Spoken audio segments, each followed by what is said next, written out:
Radio India खियापी 11 ਟਾਨੇਮ ਦੇ ਸਰੋਤਿਆਂ ਨੂੰ ਸੁਖਜੀਤ ਮੰਗਟ ਵੱਲੋਂ ਸਤਿ ਸ਼੍ਰੀ ਅਕਾਲ। Good morning. 30 March 2022 programme Punjabi ਆਵਾਜ਼ ਦੇ ਦੂਸਰੇ ਹਿੱਸੇ ਵਿੱਚ ਆਪ ਸਭ ਦਾ ਸਵਾਗਤ ਹੈ। ਇਹ programme Monday to Friday doctor Shinder Purewal ਤੇ ਮੇਰੇ ਵੱਲੋਂ ਆਪ ਸਭ ਲਈ ਪੇਸ਼ ਕੀਤਾ ਜਾਂਦਾ ਹੈ। ਪ੍ਰੋਗਰਾਮ 'ਚ ਅਸੀਂ ਗੱਲਬਾਤ ਕਰਦੇ ਹੁੰਦੇ ਹਾਂ ਉਹਨਾਂ ਖਬਰਾਂ ਬਾਰੇ ਜਿਨ੍ਹਾਂ ਦਾ ਸਬੰਧ ਸਾਡੇ ਆਲੇ ਦੁਆਲੇ ਨਾਲ ਹੁੰਦਾ ਹੈ। ਡਾਕਟਰ ਸਾਹਿਬ ਸਵਾਗਤ ਹੈ ਤੁਹਾਡਾ ਪ੍ਰੋਗਰਾਮ 'ਚ। Good morning. Good morning. ਤੇ ਅੱਜ ਆਪਾਂ ਗੱਲਬਾਤ ਦਾ ਸਿਲਸਿਲਾ BC ਤੋਂ ਸ਼ੁਰੂ ਕਰ ਲੈਂਦੇ ਹਾਂ ਜੀ। BC ਦੀ ਸਰਕਾਰ ਵੱਲੋਂ ਘਰਾਂ ਦੀ ਖਰੀਦ ਨਾਲ ਸੰਬੰਧਿਤ ਪ੍ਰਾਪਰਟੀ ਲਾਅ ਐਕਟ ਵਿੱਚ ਅਮੈਂਡਮੈਂਟਸ ਕੀਤੀਆਂ ਗਈਆਂ ਨੇ।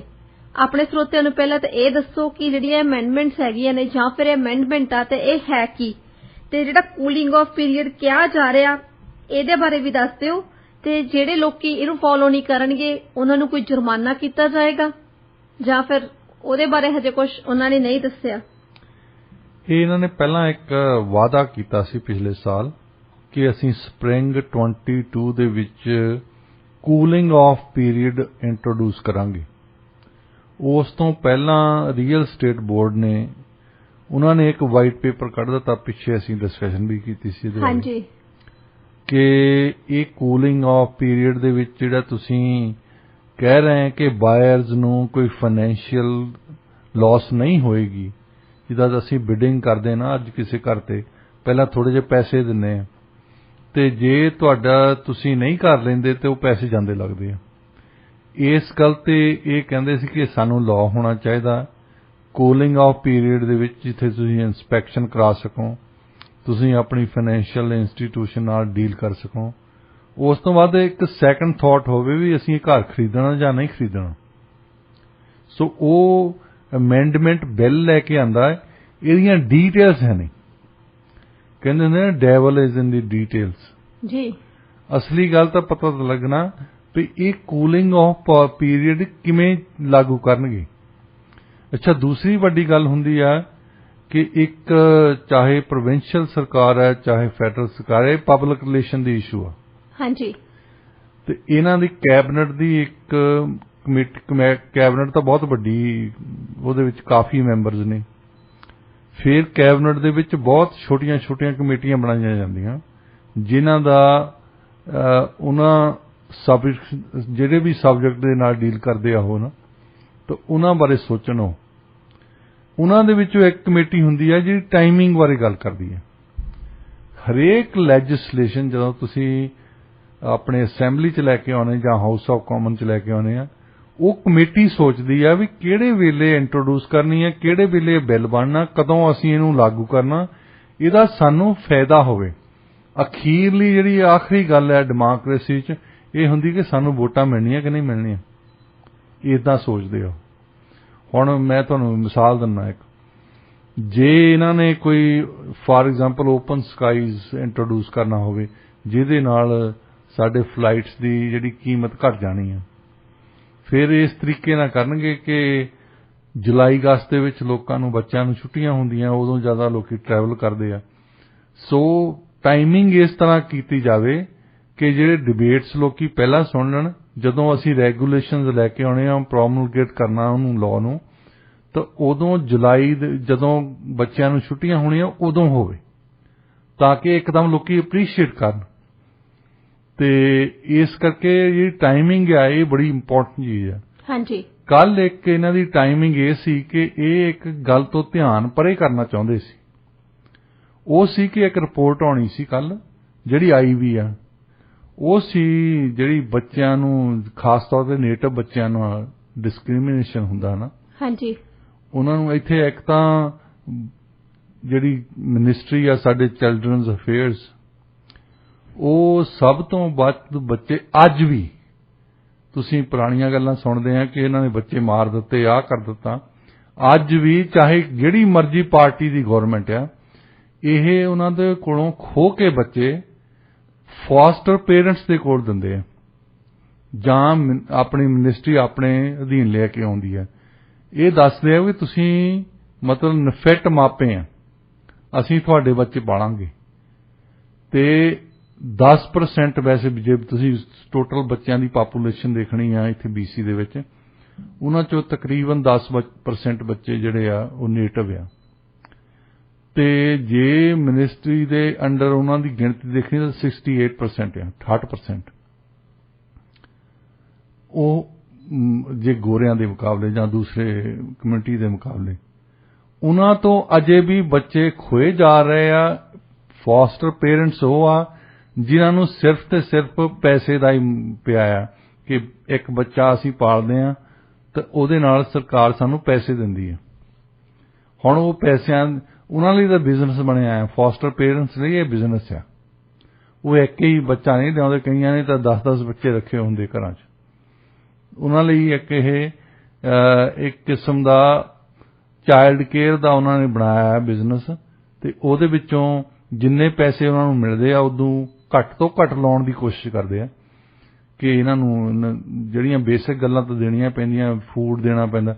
ਔਰ ਇਹਨਾਂ ਪੇਰੈਂਟਸ ਦੇ ਵਿੱਚੋਂ ਜਾਂ ਸਰਕਾਰ ਦੇ ਜਿਹੜੇ ਫੋਸਟਰ ਪ੍ਰੋਗਰਾਮ ਬਣਾਏ ਆ ਉਹਨਾਂ ਨੇ, ਬਹੁਤ ਪਿੱਛੇ ਜਾ ਤੁਸੀਂ ਸੁਣਿਆ ਹੋਣਾ ਕਈਆਂ ਬੱਚਿਆਂ ਨੇ ਸੁਸਾਈਡ ਕੀਤੀ ਹੈ। ਹਾਂਜੀ, ਕਿਉਂਕਿ ਬੱਚੇ ਜਿਹੜੇ ਪੇਰੈਂਟਸ ਤੋਂ ਤੁਸੀਂ ਕੱਢ ਕੇ ਲਿਆਉਂਦੇ, ਉਹਨਾਂ ਨੂੰ ਛੁਡਾ ਕੇ ਲਿਆਉਂਦੇ ਆ, ਤੁਸੀਂ ਉਸ ਤੋਂ ਬਾਅਦ ਕਿਸੇ ਨੂੰ ਉਹਨਾਂ ਨੂੰ ਤੰਗ ਕਰਦੇ ਆ ਜਾਂ ਉਹਨਾਂ ਦੀ ਕੋਈ ਸੁਣਦਾ ਨਹੀਂ। ਕਿਹਨੂੰ ਦੱਸਣ? ਅਖੀਰ 'ਚ ਬੱਚਾ ਮਾਂ ਨੂੰ ਦੱਸਦਾ ਹੁੰਦਾ ਜਾਂ ਪਿਓ ਨੂੰ ਦੱਸਦਾ ਹੁੰਦਾ, ਪਰ ਉਹਨਾਂ ਦੇ ਕੋਲ ਕੋਈ ਦੱਸਣ ਨੂੰ ਹੀ ਹੈ ਨਹੀਂ। ਇੱਕ ਰਿਪੋਰਟ ਵੀ ਆਈ ਸੀ ਡਾਕਟਰ ਸਾਹਿਬ, ਉਹਦੇ ਵਿੱਚ ਇਹੀ ਕਿਹਾ ਗਿਆ ਸੀਗਾ ਵੀ ਜਿਹੜੇ ਬੱਚੇ ਫਾਸਟਰ ਪੇਰੈਂਟਸ ਦੇ ਕੋਲੇ ਪਲਦੇ ਆ ਉਹਨਾਂ ਦਾ ਜਿਹੜਾ ਬਿਹੇਵੀਅਰ ਹੁੰਦਾ ਵਾਇਲੈਂਟ ਹੋ ਜਾਂਦਾ, ਗੁੱਸਾ ਉਹਨਾਂ ਨੂੰ ਬਹੁਤ ਛੇਤੀ ਆਉਂਦਾ। ਉਹਨਾਂ ਨੂੰ ਗੁੱਸਾ ਤਾਂ ਆਉਂਦਾ ਕਿ ਉਹਨਾਂ ਦੀ ਸੁਣਦਾ ਕੋਈ ਨਹੀਂ। ਫਾਸਟਰ ਪੇਰੈਂਟਸ ਇਹ ਥੋੜਾ ਉਹਨਾਂ ਦੀ ਕੰਪਲੇਂਟ ਸੁਣਦੇ। ਅਸੀਂ ਤਾਂ ਬੱਚੇ ਨਾਲ ਕਈ ਸਖਤੀ ਤਾਂ ਕਰ ਦਿੰਦੇ ਹਾਂ, ਪਰ ਉਸ ਤੋਂ ਬਾਅਦ ਸਾਨੂੰ ਪਿਆਰ ਆਉਂਦਾ ਜਦੋਂ ਉਹ ਰੋਣ ਲੱਗ ਪੈਂਦੇ, ਅਸੀਂ ਉਹਨਾਂ ਨੂੰ ਸੁਣਦੇ ਹਾਂ। ਅਸੀਂ ਕਹਿੰਦੇ ਪੁੱਤ ਤੈਨੂੰ ਕੀ ਹੋਇਆ ਸੀ, ਕੀ ਤੈਨੂੰ ਕੀ ਲੈ ਕੇ ਦੇਈਏ। ਹੁਣ ਕਈ ਵਾਰੀ ਪਿਓ ਨੇ 2 ਲਾਤੀਆਂ, ਉਹ ਮਾਂ ਦੇ ਕੋਲ ਦੱਸਣ ਜਾਂਦਾ। ਮਾਂ ਨੇ ਕੁਝ ਸਖਤੀ ਨਾਲ ਕਹਿਤਾ, ਉਹ ਪਿਓ ਕੋਲ ਦੱਸਣ ਆਉਂਦਾ। ਜਿਨ੍ਹਾਂ ਨੂੰ ਤੁਸੀਂ ਲੈ ਆਂਦਾ ਬਾਹਰ, ਉਹਨਾਂ ਦਾ ਤਾਂ ਸੁਣ ਲਈ ਨਹੀਂ ਕੋਈ ਵਿਚਾਰਿਆਂ ਦਾ। ਹਾਂਜੀ, ਇਸ ਕਰਕੇ ਉਹਨਾਂ ਦੇ ਵਿੱਚ ਗੁੱਸਾ ਆਉਂਦਾ। ਗੁੱਸਾ ਫਿਰ ਉਹ ਦੂਸਰਿਆਂ ਦੇ ਸਿੱਟਦੇ। ਸੋ ਇਸ ਕਰਕੇ ਜਿਹੜੀ ਵੱਡੀ ਰਿਪੋਰਟ ਸੀ ਕਿ ਨੇਟਿਵ ਬੱਚਿਆਂ ਨਾਲ ਅੱਜ ਵੀ ਧੱਕਾ ਹੋ ਰਿਹਾ, ਉਹਦੇ ਤੋਂ ਇਹਨਾਂ ਨੇ ਧਿਆਨ ਹਟਾਉਣ ਲਈ ਆਹ ਰਿਪੋਰਟ ਲੈਣ ਦੀ, ਜਿਹਦਾ ਕੋਈ ਮਤਲਬ ਨਹੀਂ। ਇਹਦੇ ਵਿੱਚ ਰੈਗੂਲੇਸ਼ਨ ਕੋਈ ਨਹੀਂ, ਕੋਈ ਨਹੀਂ ਦੱਸਿਆ ਕਿ ਕੂਲਿੰਗ ਆਫ ਪੀਰੀਅਡ ਕੀ ਹੋਣਾ ਹੈ, ਕਿੱਦਾਂ ਕੰਮ ਕਰਨਾ ਹੈ। ਇਹਦੇ ਵਿੱਚ ਸਭ ਤੋਂ ਵੱਡੀ ਗੱਲ ਲੋਕੀ ਸੋਚਦੇ ਆ ਸ਼ਾਇਦ ਅਸੀਂ ਅਫੋਰਡੇਬਿਲਟੀ ਦੀ ਗੱਲ ਕਰਨੀ ਹੈ। ਅਫੋਰਡੇਬਿਲਟੀ ਦੀ ਕੋਈ ਇਸ਼ੂ ਨਹੀਂ, ਨਾ ਹੀ ਸਰਕਾਰ ਨੇ ਕਿਹਾ ਹੈ ਵੈਸੇ ਕਿ ਅਸੀਂ ਕੀਮਤਾਂ ਘੱਟ ਕਰ ਦੇਣੀਆਂ।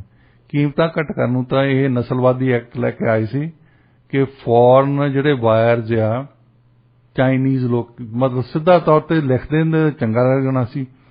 ਇਹ ਕਿਹਾ ਹੀ ਨਹੀਂ ਇਹਨਾਂ ਨੇ। ਚਾਈਨੀਜ਼ ਲੋਕਾਂ ਨੇ ਇੱਥੇ ਆ ਕੇ ਜਦੋਂ ਘਰ ਖਰੀਦੇ ਆ, ਉਹਦੇ ਖਿਲਾਫ ਇਹ ਐਕਟ ਲੈ ਕੇ ਆਏ। ਵੈਸੇ ਜਿੰਨਾ ਚਿਰ ਯੂਰਪੀਅਨ ਖਰੀਦਦੇ ਸੀ ਉਹਨਾਂ ਚਿਰ ਕੋਈ ਪ੍ਰੋਬਲਮ ਨਹੀਂ ਸੀ। ਜਦੋਂ ਏਸ਼ੀਆ ਤੋਂ ਲੋਕਾਂ ਨੇ ਆ ਕੇ ਇੱਥੇ ਖਰੀਦਣੇ ਸ਼ੁਰੂ ਕੀਤੇ ਆ ਤੇ ਫੋਰਨ ਬਾਇਰਜ਼ ਐਕਟ ਲਾਤਾ। ਹਾਂਜੀ, ਉਸ ਤੋਂ ਬਾਅਦ ਜੇ ਸਰਕਾਰ ਸੁਣਦੀ ਆ, ਤੁਸੀਂ ਸੁਣਦੇ ਆ, ਅੱਜ ਤਾਈਂ ਉਸ ਬਾਇਰਜ਼ ਐਕਟ ਤੋਂ ਬਾਅਦ ਜੇ ਤੁਸੀਂ ਘਰਾਂ ਦੀਆਂ ਕੀਮਤਾਂ ਦੇਖਦੇ ਆ, ਉਹ ਦੇਖੋ ਕਿੰਨੀਆਂ ਵਧੀਆਂ ਨੇ। ਹਾਂਜੀ, ਅੱਛਾ, ਫਿਰ ਤੁਸੀਂ ਲੌਜੀਕਲ ਜਿਹੜਾ ਬੰਦਾ ਸੋਚਦਾ ਉਹ ਤਾਂ ਇਹ ਸੋਚਦਾ ਕਿ ਜੇ ਨਹੀਂ ਕੰਮ ਕੀਤਾ ਉਹ ਫਿਰ ਹਟਾ ਦਿਓ। ਸਰਕਾਰ ਕਦੇ ਵੀ ਕਿਸੇ ਵੀ ਲੈਵਲ ਤੇ, ਚਾਹੇ ਉਹ ਮਿਊਨਿਸਪੈਲਿਟੀ ਹੈ, ਚਾਹੇ ਉਹ ਪ੍ਰੋਵਿੰਸ਼ੀਅਲ ਸਰਕਾਰ ਹੈ, ਫੈਡਰਲ ਗਵਰਨਮੈਂਟ ਹੈ, ਇਹ ਕਦੇ ਵੀ ਇਹ ਟੈਕਸ ਨਹੀਂ ਹਟਾਉਂਦੇ। ਕਦੇ ਟੈਕਸ ਦੀ ਇਸ਼ੂ ਨੇ ਪਿੱਛੇ ਜੇ ਸਾਡੇ ਸਟੱਡੀ ਚੈਂਬਰ ਨੇ ਕਿਹਾ ਵੀ ਟੈਕਸ ਰਿਵਿਊ ਤਾਂ ਕਰ ਲਓ। ਹਾਂਜੀ, ਲੋਕਾਂ ਨੂੰ ਰਾਹਤ ਮਿਲੇ ਥੋੜੀ ਜੀ। ਉਹ ਕਹਿੰਦੇ ਰਿਵਿਊ ਨਹੀਂ ਕਰਨਾ, ਲੋਕਾਂ ਨੂੰ ਫੂਲ ਬਣਾਉਣ ਲਈ $110 ਦੇ ਦੇਣੇ ਅਸੀਂ। ਫਿਰ ਲੋਕੀ ਮੂਰਖ ਆ। ਫਿਰ ਅੱਛਾ, ਇਹਨਾਂ ਨੂੰ ਇਹ ਜਿਹੜਾ ਕੂਲਿੰਗ ਆਫ ਪੀਰੀਅਡ ਕਹਿੰਦੇ ਅਸੀਂ, ਇਹਦੇ ਵਿੱਚ ਇਹ ਜੇ ਕਿਸੇ ਬੰਦੇ ਨੂੰ ਅੱਜ ਮੈਂ ਘਰ ਲੈਣ ਜਾਣਾ ਹੈ, ਮੈਨੂੰ ਇਹ ਪਤਾ ਕਿ ਮੇਰੇ ਉਹ ਜਿਹੜੇ ਪੈਸੇ ਦਿੱਤੇ ਉਹ ਖਤਮ ਹੋ ਜਾਣੇ ਜੇ ਮੈਂ ਘਰ ਨਹੀਂ ਲਿਆ।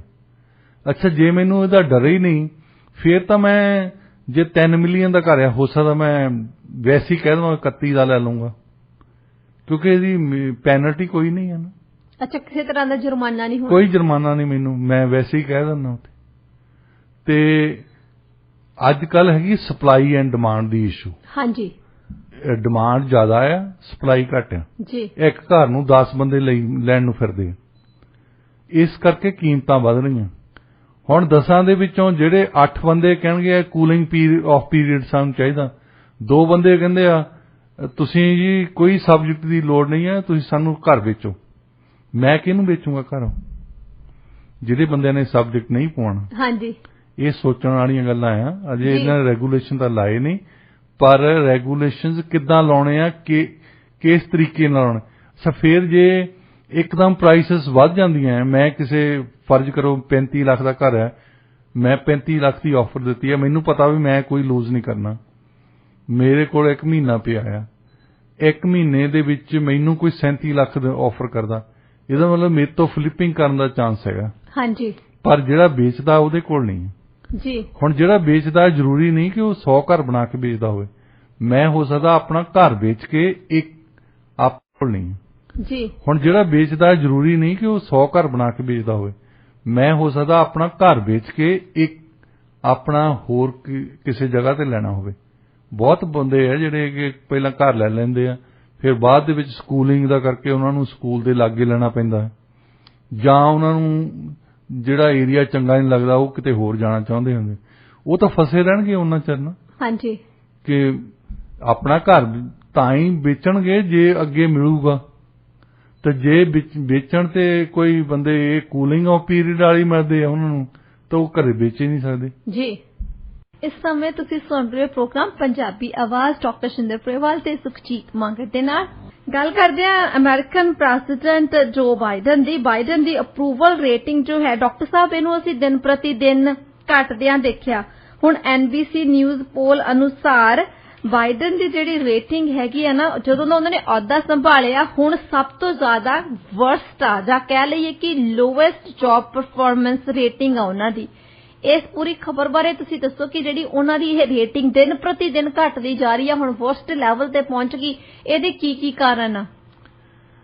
ਇੱਕ ਤਾਂ ਗੱਲ ਸਾਰੇ ਪ੍ਰੈਜ਼ੀਡੈਂਟਸ ਦੀ ਹੈ, ਜਦੋਂ ਉਹ ਚੁਣ ਹੋ ਜਾਂਦੇ ਉਸ ਤੋਂ ਬਾਅਦ ਜਿਹੜੀ ਮਿਡ ਟਰਮ ਇਲੈਕਸ਼ਨ ਆਉਂਦੀ ਹੈ ਨਾ, ਉਸ ਵੇਲੇ ਉਹਨਾਂ ਦੀ ਪਪੂਲੈਰਿਟੀ ਡਾਊਨ ਹੀ ਹੁੰਦੀ ਹੈ। ਇਹ ਕੋਈ ਜੋ ਬਾਈਡਨ ਕੋਈ ਨਵੇਂ ਪ੍ਰਧਾਨ ਨਹੀਂ ਜਿਨ੍ਹਾਂ ਨਾਲ ਇਹ ਹੋ ਰਿਹਾ, ਪਰ ਇਹਨਾਂ ਦੇ ਥੋੜੇ ਜ਼ਿਆਦਾ ਹੀ ਨੰਬਰ ਥੱਲੇ। ਹਾਂਜੀ, ਇਸ ਕਰਕੇ ਇਹਨਾਂ ਨੂੰ ਜ਼ਿਆਦਾ ਖਤਰਾ ਆ। ਜਦੋਂ ਤੱਕ ਤੁਸੀਂ ਇਲੈਕਸ਼ਨ ਲੜਦੇ ਆ ਪ੍ਰੈਜ਼ੀਡੈਂਟ ਦੀ, ਉਦੋਂ ਲੋਕੀ ਤੁਹਾਨੂੰ ਨਹੀਂ ਵੋਟ ਪਾਉਂਦੇ, ਲੋਕੀ ਵੋਟ ਪਾਉਂਦੇ ਆ ਤੁਹਾਡੇ ਖਿਲਾਫ। ਲੋਕੀ ਦੇਖਦੇ ਆ ਜਿੱਦਾਂ ਪਿਛਲੀ ਵਾਰੀ ਡੋਨਲਡ ਟਰੰਪ ਖੜੇ ਸੀ, ਉਹਨਾਂ ਦੇ ਖਿਲਾਫ ਵੋਟ ਜ਼ਿਆਦਾ ਇਹਨਾਂ ਨੂੰ ਪਈ ਆ। ਇਸ ਕਰਕੇ ਨਹੀਂ ਕਿ ਜੋ ਬਾਈਡਨ ਬਹੁਤ ਉਹਨਾਂ ਨੂੰ ਲੱਗਦੇ ਸੀ ਆਇਨਸਟਾਈਨ ਬੰਦਾ ਹੈ, ਉਦੋਂ ਵੀ ਪਤਾ ਸੀ ਲੋਕਾਂ ਨੂੰ ਸੁੱਤਾ ਰਹਿੰਦਾ, ਇਹਨੂੰ ਪਤਾ ਹੀ ਨਹੀਂ ਕੁਝ ਲੱਗਦਾ। ਪਰ ਲੋਕੀ ਦੁਖੀ ਹੋਏ ਸੀ ਜਿਹੜੇ ਡੋਨਲਡ ਟਰੰਪ ਤੋਂ, ਇਸ ਕਰਕੇ ਉਹਨਾਂ ਨੇ ਵੋਟ ਪਾਈ ਜੋ ਬਾਈਡਨ ਨੂੰ। ਹੁਣ ਜਦੋਂ ਮਿਡ ਟਰਮ ਹੁੰਦੀ ਹੈ ਉਸ ਤੋਂ ਬਾਅਦ ਪ੍ਰੈਜ਼ੀਡੈਂਟ ਤੋਂ ਬਾਅਦ, ਹੁਣ ਕੋਈ ਨਹੀਂ ਹੈ ਪ੍ਰੈਜ਼ੀਡੈਂਟ ਦੇ ਖਿਲਾਫ। ਹੁਣ ਤਾਂ ਇਲੈਕਸ਼ਨ ਜਿਹੜੀ ਆ ਸਿਰਫ ਤੇ ਸਿਰਫ ਇੱਕ ਰੈਫਰੈਂਡਮ ਆ ਪ੍ਰੈਜ਼ੀਡੈਂਟ ਤੇ। ਹੁਣ ਲੋਕਾਂ ਨੇ ਜਿਹੜੀਆਂ ਪਿਛਲੇ 2 ਸਾਲਾਂ 'ਚ ਗਲਤੀਆਂ ਹੋਈਆਂ, ਉਹ ਸਿਰਫ ਹੁਣ ਰਾਸ਼ਟਰਪਤੀ ਇਹ ਹੀ ਰਹੇ ਆ। ਹੁਣ ਤਾਂ ਟਰੰਪ ਦਾ ਨਾਂ ਨਹੀਂ ਲੈਣਾ, ਜੋ ਮਰਜ਼ੀ ਕਹੀ ਚੱਲੋ, ਲੋਕਾਂ ਨੇ ਯਕੀਨ ਨਹੀਂ ਕਰਨਾ। ਹਾਂਜੀ, ਉਹ ਕਹਿੰਦੇ ਕਿ ਹੁਣ ਤੁਸੀਂ ਰਾਸ਼ਟਰਪਤੀ ਹੈ, ਤੁਸੀਂ ਦੱਸੋ ਹੁਣ ਤੁਹਾਡੀ ਪਰਫਾਰਮੈਂਸ ਕੀ ਰਹੀ ਹੈ। 62% ਲੋਕੀ ਤਾਂ ਵੈਸੇ ਜਿੱਦਾਂ ਕੈਨੇਡਾ ਦੇ ਵਿੱਚ ਅੱਕੇ ਪਏ ਆ ਇਨਫਲੇਸ਼ਨ ਤੋਂ। ਹਾਂਜੀ, ਅੱਛਾ, ਇਨਫਲੇਸ਼ਨ ਦੇ ਵਿੱਚ ਹੁਣ ਪ੍ਰੈਜ਼ੀਡੈਂਟ ਦਾ ਤਾਂ ਕੋਈ ਹੱਥ ਹੈ ਨਹੀਂ ਵੈਸੇ ਜੀ, ਓਨੈਸਟ ਗੱਲ ਤਾਂ ਇਹ ਹੈ। ਪਰ ਜਿੱਦਾਂ ਕਹਿੰਦੇ ਨੇ ਡਾਰਕ ਚਾਕਲੇਟ ਖਾਂਦੇ ਆ ਤੁਸੀਂ, ਮਜ਼ਾ ਆਉਂਦਾ ਉਹਦਾ ਜਦੋਂ ਤੁਸੀਂ ਉਹਦੇ ਸ਼ੂਗਰ ਹੁੰਦੀ ਹੈ, ਪਰ ਉਹਦੇ ਵਿੱਚ ਕਾਕਾਓ ਪਾਊਡਰ ਵੀ ਹੁੰਦਾ ਜਿਹੜਾ ਥੋੜਾ ਜਿਹਾ ਬਿਟਰ ਹੁੰਦਾ ਹੈ। ਹਾਂਜੀ, ਹੁਣ ਉਹ 2 ਚੀਜ਼ਾਂ ਖਾਣੀਆਂ ਪੈਂਦੀਆਂ ਜੀ। ਉਹਦੇ ਵਿੱਚ ਖੰਡ ਵੀ ਖਾ ਲੈਂਦੇ, ਉਹ ਵੀ ਚੰਗੀ ਲੱਗਦੀ ਹੈ, ਪਰ ਉਹ ਬਿਟਰਨੈਸ ਵੀ ਉਹਦੀ ਆਉਂਦੀ ਹੈ। ਤੇ ਇਹਦੇ ਵਿੱਚ ਜਦੋਂ ਇਹਨਾਂ ਨੇ ਕਹਿਤਾ ਸੀ ਮੈਂ ਨੌਕਰੀਆਂ ਇੰਨੀਆਂ ਪੈਦਾ ਕਰਤੀਆਂ, ਉਹ ਚੰਗੀ ਗੱਲ ਸੀ, ਉਹ ਇਹਨਾਂ ਨੇ ਨਹੀਂ ਪੈਦਾ ਕੀਤੀਆਂ ਸੀ। ਹਾਂਜੀ, ਅੱਛਾ, ਉਹਦਾ ਹੁਣ ਐਡਵਾਂਟੇਜ ਲੈ ਰਹੇ ਆ, ਤੇ ਉਹਦੇ ਨਾਲ ਹੀ ਫਿਰ ਦੂਜੇ ਪਾਸੇ ਵੀ ਆਉਂਦਾ ਜਿਹੜੀ ਬਿਟਰਨੈਸ ਆਉਂਦੀ ਹੈ। ਬਿਟਰਨੈਸ ਇਹ ਆ ਗਈ ਕਿ ਇਨਫਲੇਸ਼ਨ ਜ਼ਿਆਦਾ ਵੱਧ ਗਿਆ ਜੀ। ਇਸ ਕਰਕੇ ਲੋਕੀ ਹੁਣ ਰਿਪਬਲਿਕਨ ਪਾਰਟੀ ਵਾਲੇ ਤਾਂ ਇਨਫਲੇਸ਼ਨ ਵਰਡ ਨਹੀਂ ਯੂਜ਼ ਕਰਦੇ, ਉਹ ਕਹਿੰਦੇ ਆ ਬਾਈਡਨਫਲੇਸ਼ਨ। Interesting wide inflation. ਉਹ ਮੈਂ ਸੁਣਦਾ ਸੀ ਆਪਣੇ ਡੋਨਲਡ ਟਰੰਪ ਉਹਨਾਂ ਨੂੰ ਵੀਕਐਂਡ ਤੇ ਉਹਨਾਂ ਨੇ ਸਪੀਚ ਦਿੱਤੀ ਜਾਰਜੀਆ ਸਟੇਟ ਦੇ ਵਿੱਚ। ਉਹਨਾਂ ਨੇ ਕਈ ਵਾਰੀ ਸ਼ਬਦ ਯੂਜ਼ ਕੀਤਾ ਬਾਈਡਨ ਇਨਫਲੇਸ਼ਨ। ਤੇ ਹੁਣ ਜਿੰਨੇ ਵੀ ਤੁਸੀਂ ਸੁਣਦੇ ਆ ਰਿਪਬਲਿਕਨਸ ਬੋਲਦੇ ਆ ਨਾ, ਲੋਕਾਂ ਨੂੰ ਫਿਕਰ ਆ, ਲੋਕੀ ਜੋ ਗਰੋਸਰੀ ਲੈਣ ਜਾਂਦੇ ਆ, ਲੋਕੀ ਗੈਸ ਸਟੇਸ਼ਨ ਤੇ ਖੜਦੇ ਆ, ਘਰ ਲੈਂਦੇ ਆ, ਸਭ ਕੁਝ ਮਹਿੰਗਾ ਹੋ ਰਿਹਾ। ਹਾਂਜੀ। ਤੇ ਉਹ ਰਿਪਬਲਿਕਨ ਪਾਰਟੀ ਵਾਲੇ ਉਸ ਦਿਨ ਦੇ ਸਿਰਫ ਤੇ ਸਿਰਫ ਇੱਕੋ ਹੀ ਸ਼ਬਦ ਯੂਜ਼ ਕਰਦੇ ਆ, ਬਾਈਡਨ ਇਨਫਲੇਸ਼ਨ। ਤੇ ਉਹਦੇ ਨਾਲ ਉਹਨਾਂ ਦੀ ਪਪੂਲੈਰਿਟੀ ਐਕਚੁਅਲੀ ਤਾਂ ਜਾ ਰਹੀ ਹੈ। ਹਾਂਜੀ। ਸੋ ਦੋ ਗੱਲਾਂ ਹੋ ਰਹੀਆਂ ਕਿ ਰਿਪਬਲਿਕਨ ਪਾਰਟੀ ਦੀ ਜਿਹੜੀ ਪਪੂਲੈਰਿਟੀ ਆ ਤਾਂ ਜਾ ਰਹੀ ਹੈ, ਬਾਈਡਨ ਦਾ ਕਰਕੇ ਡੈਮੋਕ੍ਰੈਟਿਕ ਪਾਰਟੀ ਦੀ ਪਪੂਲੈਰਿਟੀ ਥੱਲੇ ਨੂੰ ਜਾ ਰਹੀ ਹੈ ਜੀ। ਇਹ ਸਾਰੇ ਜਿੰਨੇ ਵੀ ਵਰਲਡ ਵਾਰ 2 ਤੋਂ ਤੁਸੀਂ ਬਾਅਦ ਜਿੰਨੇ ਪ੍ਰੈਜ਼ੀਡੈਂਟ ਦੇਖੋ, ਜਿੰਨੇ ਵੀ ਪ੍ਰੈਜ਼ੀਡੈਂਟ ਹੋਏ ਆ, ਸਿਰਫ ਇੱਕ ਵਾਰ ਉਹ ਮਿਡ ਟਰਮ ਇਲੈਕਸ਼ਨ ਜਿੱਤੀ ਆ ਉਹਨਾਂ ਨੇ ਜ਼ਿਆਦਾ। ਉਹ ਵੀ ਇਸ ਕਰਕੇ ਕਿ ਕਿਉਂਕਿ 9/11 2001 ਦੇ ਵਿੱਚ ਇਹਨਾਂ ਦੀ ਵਰਲਡ ਟ੍ਰੇਡ ਸੈਂਟਰ ਤੇ ਹਮਲਾ ਹੋ ਗਿਆ ਸੀ। ਹਾਂਜੀ। ਫਿਰ ਉਸ ਤੋਂ ਬਾਅਦ ਸ਼ੋਵਨਿਜ਼ਮ, ਨੈਸ਼ਨਲਿਜ਼ਮ ਵਿਚਾਰਿਆ, ਇਹਨਾਂ ਨੇ ਅਫਗਾਨਿਸਤਾਨ ਤੇ ਹਮਲਾ ਕੀਤਾ। ਉਹਦਾ ਕਰਕੇ ਥੋੜੀ ਜਿਹੀ ਪਪੂਲੈਰਿਟੀ ਜਾਰਜ ਬੁਸ਼ ਦੀ ਵਧੀ ਸੀ। ਸੋ ਜਾਰਜ ਬੁਸ਼ ਪਹਿਲਾ ਪ੍ਰੈਜ਼ੀਡੈਂਟ ਸੀ, ਜਾਰਜ ਬੁਸ਼ ਜੂਨੀਅਰ, ਜਿਹੜਾ ਜਿਹਨੇ ਮਿਡ ਟਰਮ ਇਲੈਕਸ਼ਨ ਜਿੱਤ ਲਈ ਸੀ। ਉਹਨਾਂ ਦੀਆਂ ਸੀਟਾਂ ਵਧੀਆਂ ਸੀ ਉਸ ਵੇਲੇ, ਨਹੀਂ ਤਾਂ ਹਰ ਇੱਕ ਪ੍ਰੈਜ਼ੀਡੈਂਟ ਦੀ ਸੀਟਾਂ ਘਟਦੀਆਂ ਹੀ ਆ ਕਾਂਗਰਸ ਦੇ ਵਿੱਚ। ਤੇ ਇਹਨਾਂ ਦੀਆਂ ਥੋੜੀ ਜਿਹੀ ਪਪੂਲੈਰਿਟੀ ਜ਼ਿਆਦਾ ਹੀ ਥੱਲੇ ਆ, ਇਹਨਾਂ ਦੀਆਂ ਜ਼ਿਆਦਾ ਘਟਣ ਦੇ ਫਾਇਦੇ ਹੈਗੇ ਆ, ਅਸਾਰ ਇਦਾਂ ਲੱਗਦੇ ਆ। ਦੂਸਰੀ ਵੱਡੀ ਗੱਲ ਹੈ ਕਿ ਹੁਣ 2 ਇਲੈਕਸ਼ਨ ਹੋਣੀਆਂ। ਇੱਕ ਤਾਂ ਹਾਊਸ ਆਫ ਰੈਪਸ, ਜਿਹੜਾ ਇਹਨਾਂ ਦਾ ਲੋਅਰ ਹਾਊਸ ਹੈ ਜਿਹਨੂੰ ਕਹਿੰਦੇ ਅਸੀਂ, ਉਹਨਾਂ ਦੀ ਸਿਰਫ ਤੇ ਸਿਰਫ 2 ਸਾਲਾਂ ਦੀ ਮਿਆਦ ਹੁੰਦੀ ਹੈ। ਉਹ ਸਾਰੇ 435 ਦੀਆਂ 435 ਸੀਟਾਂ ਖਾਦੀ ਹੈ।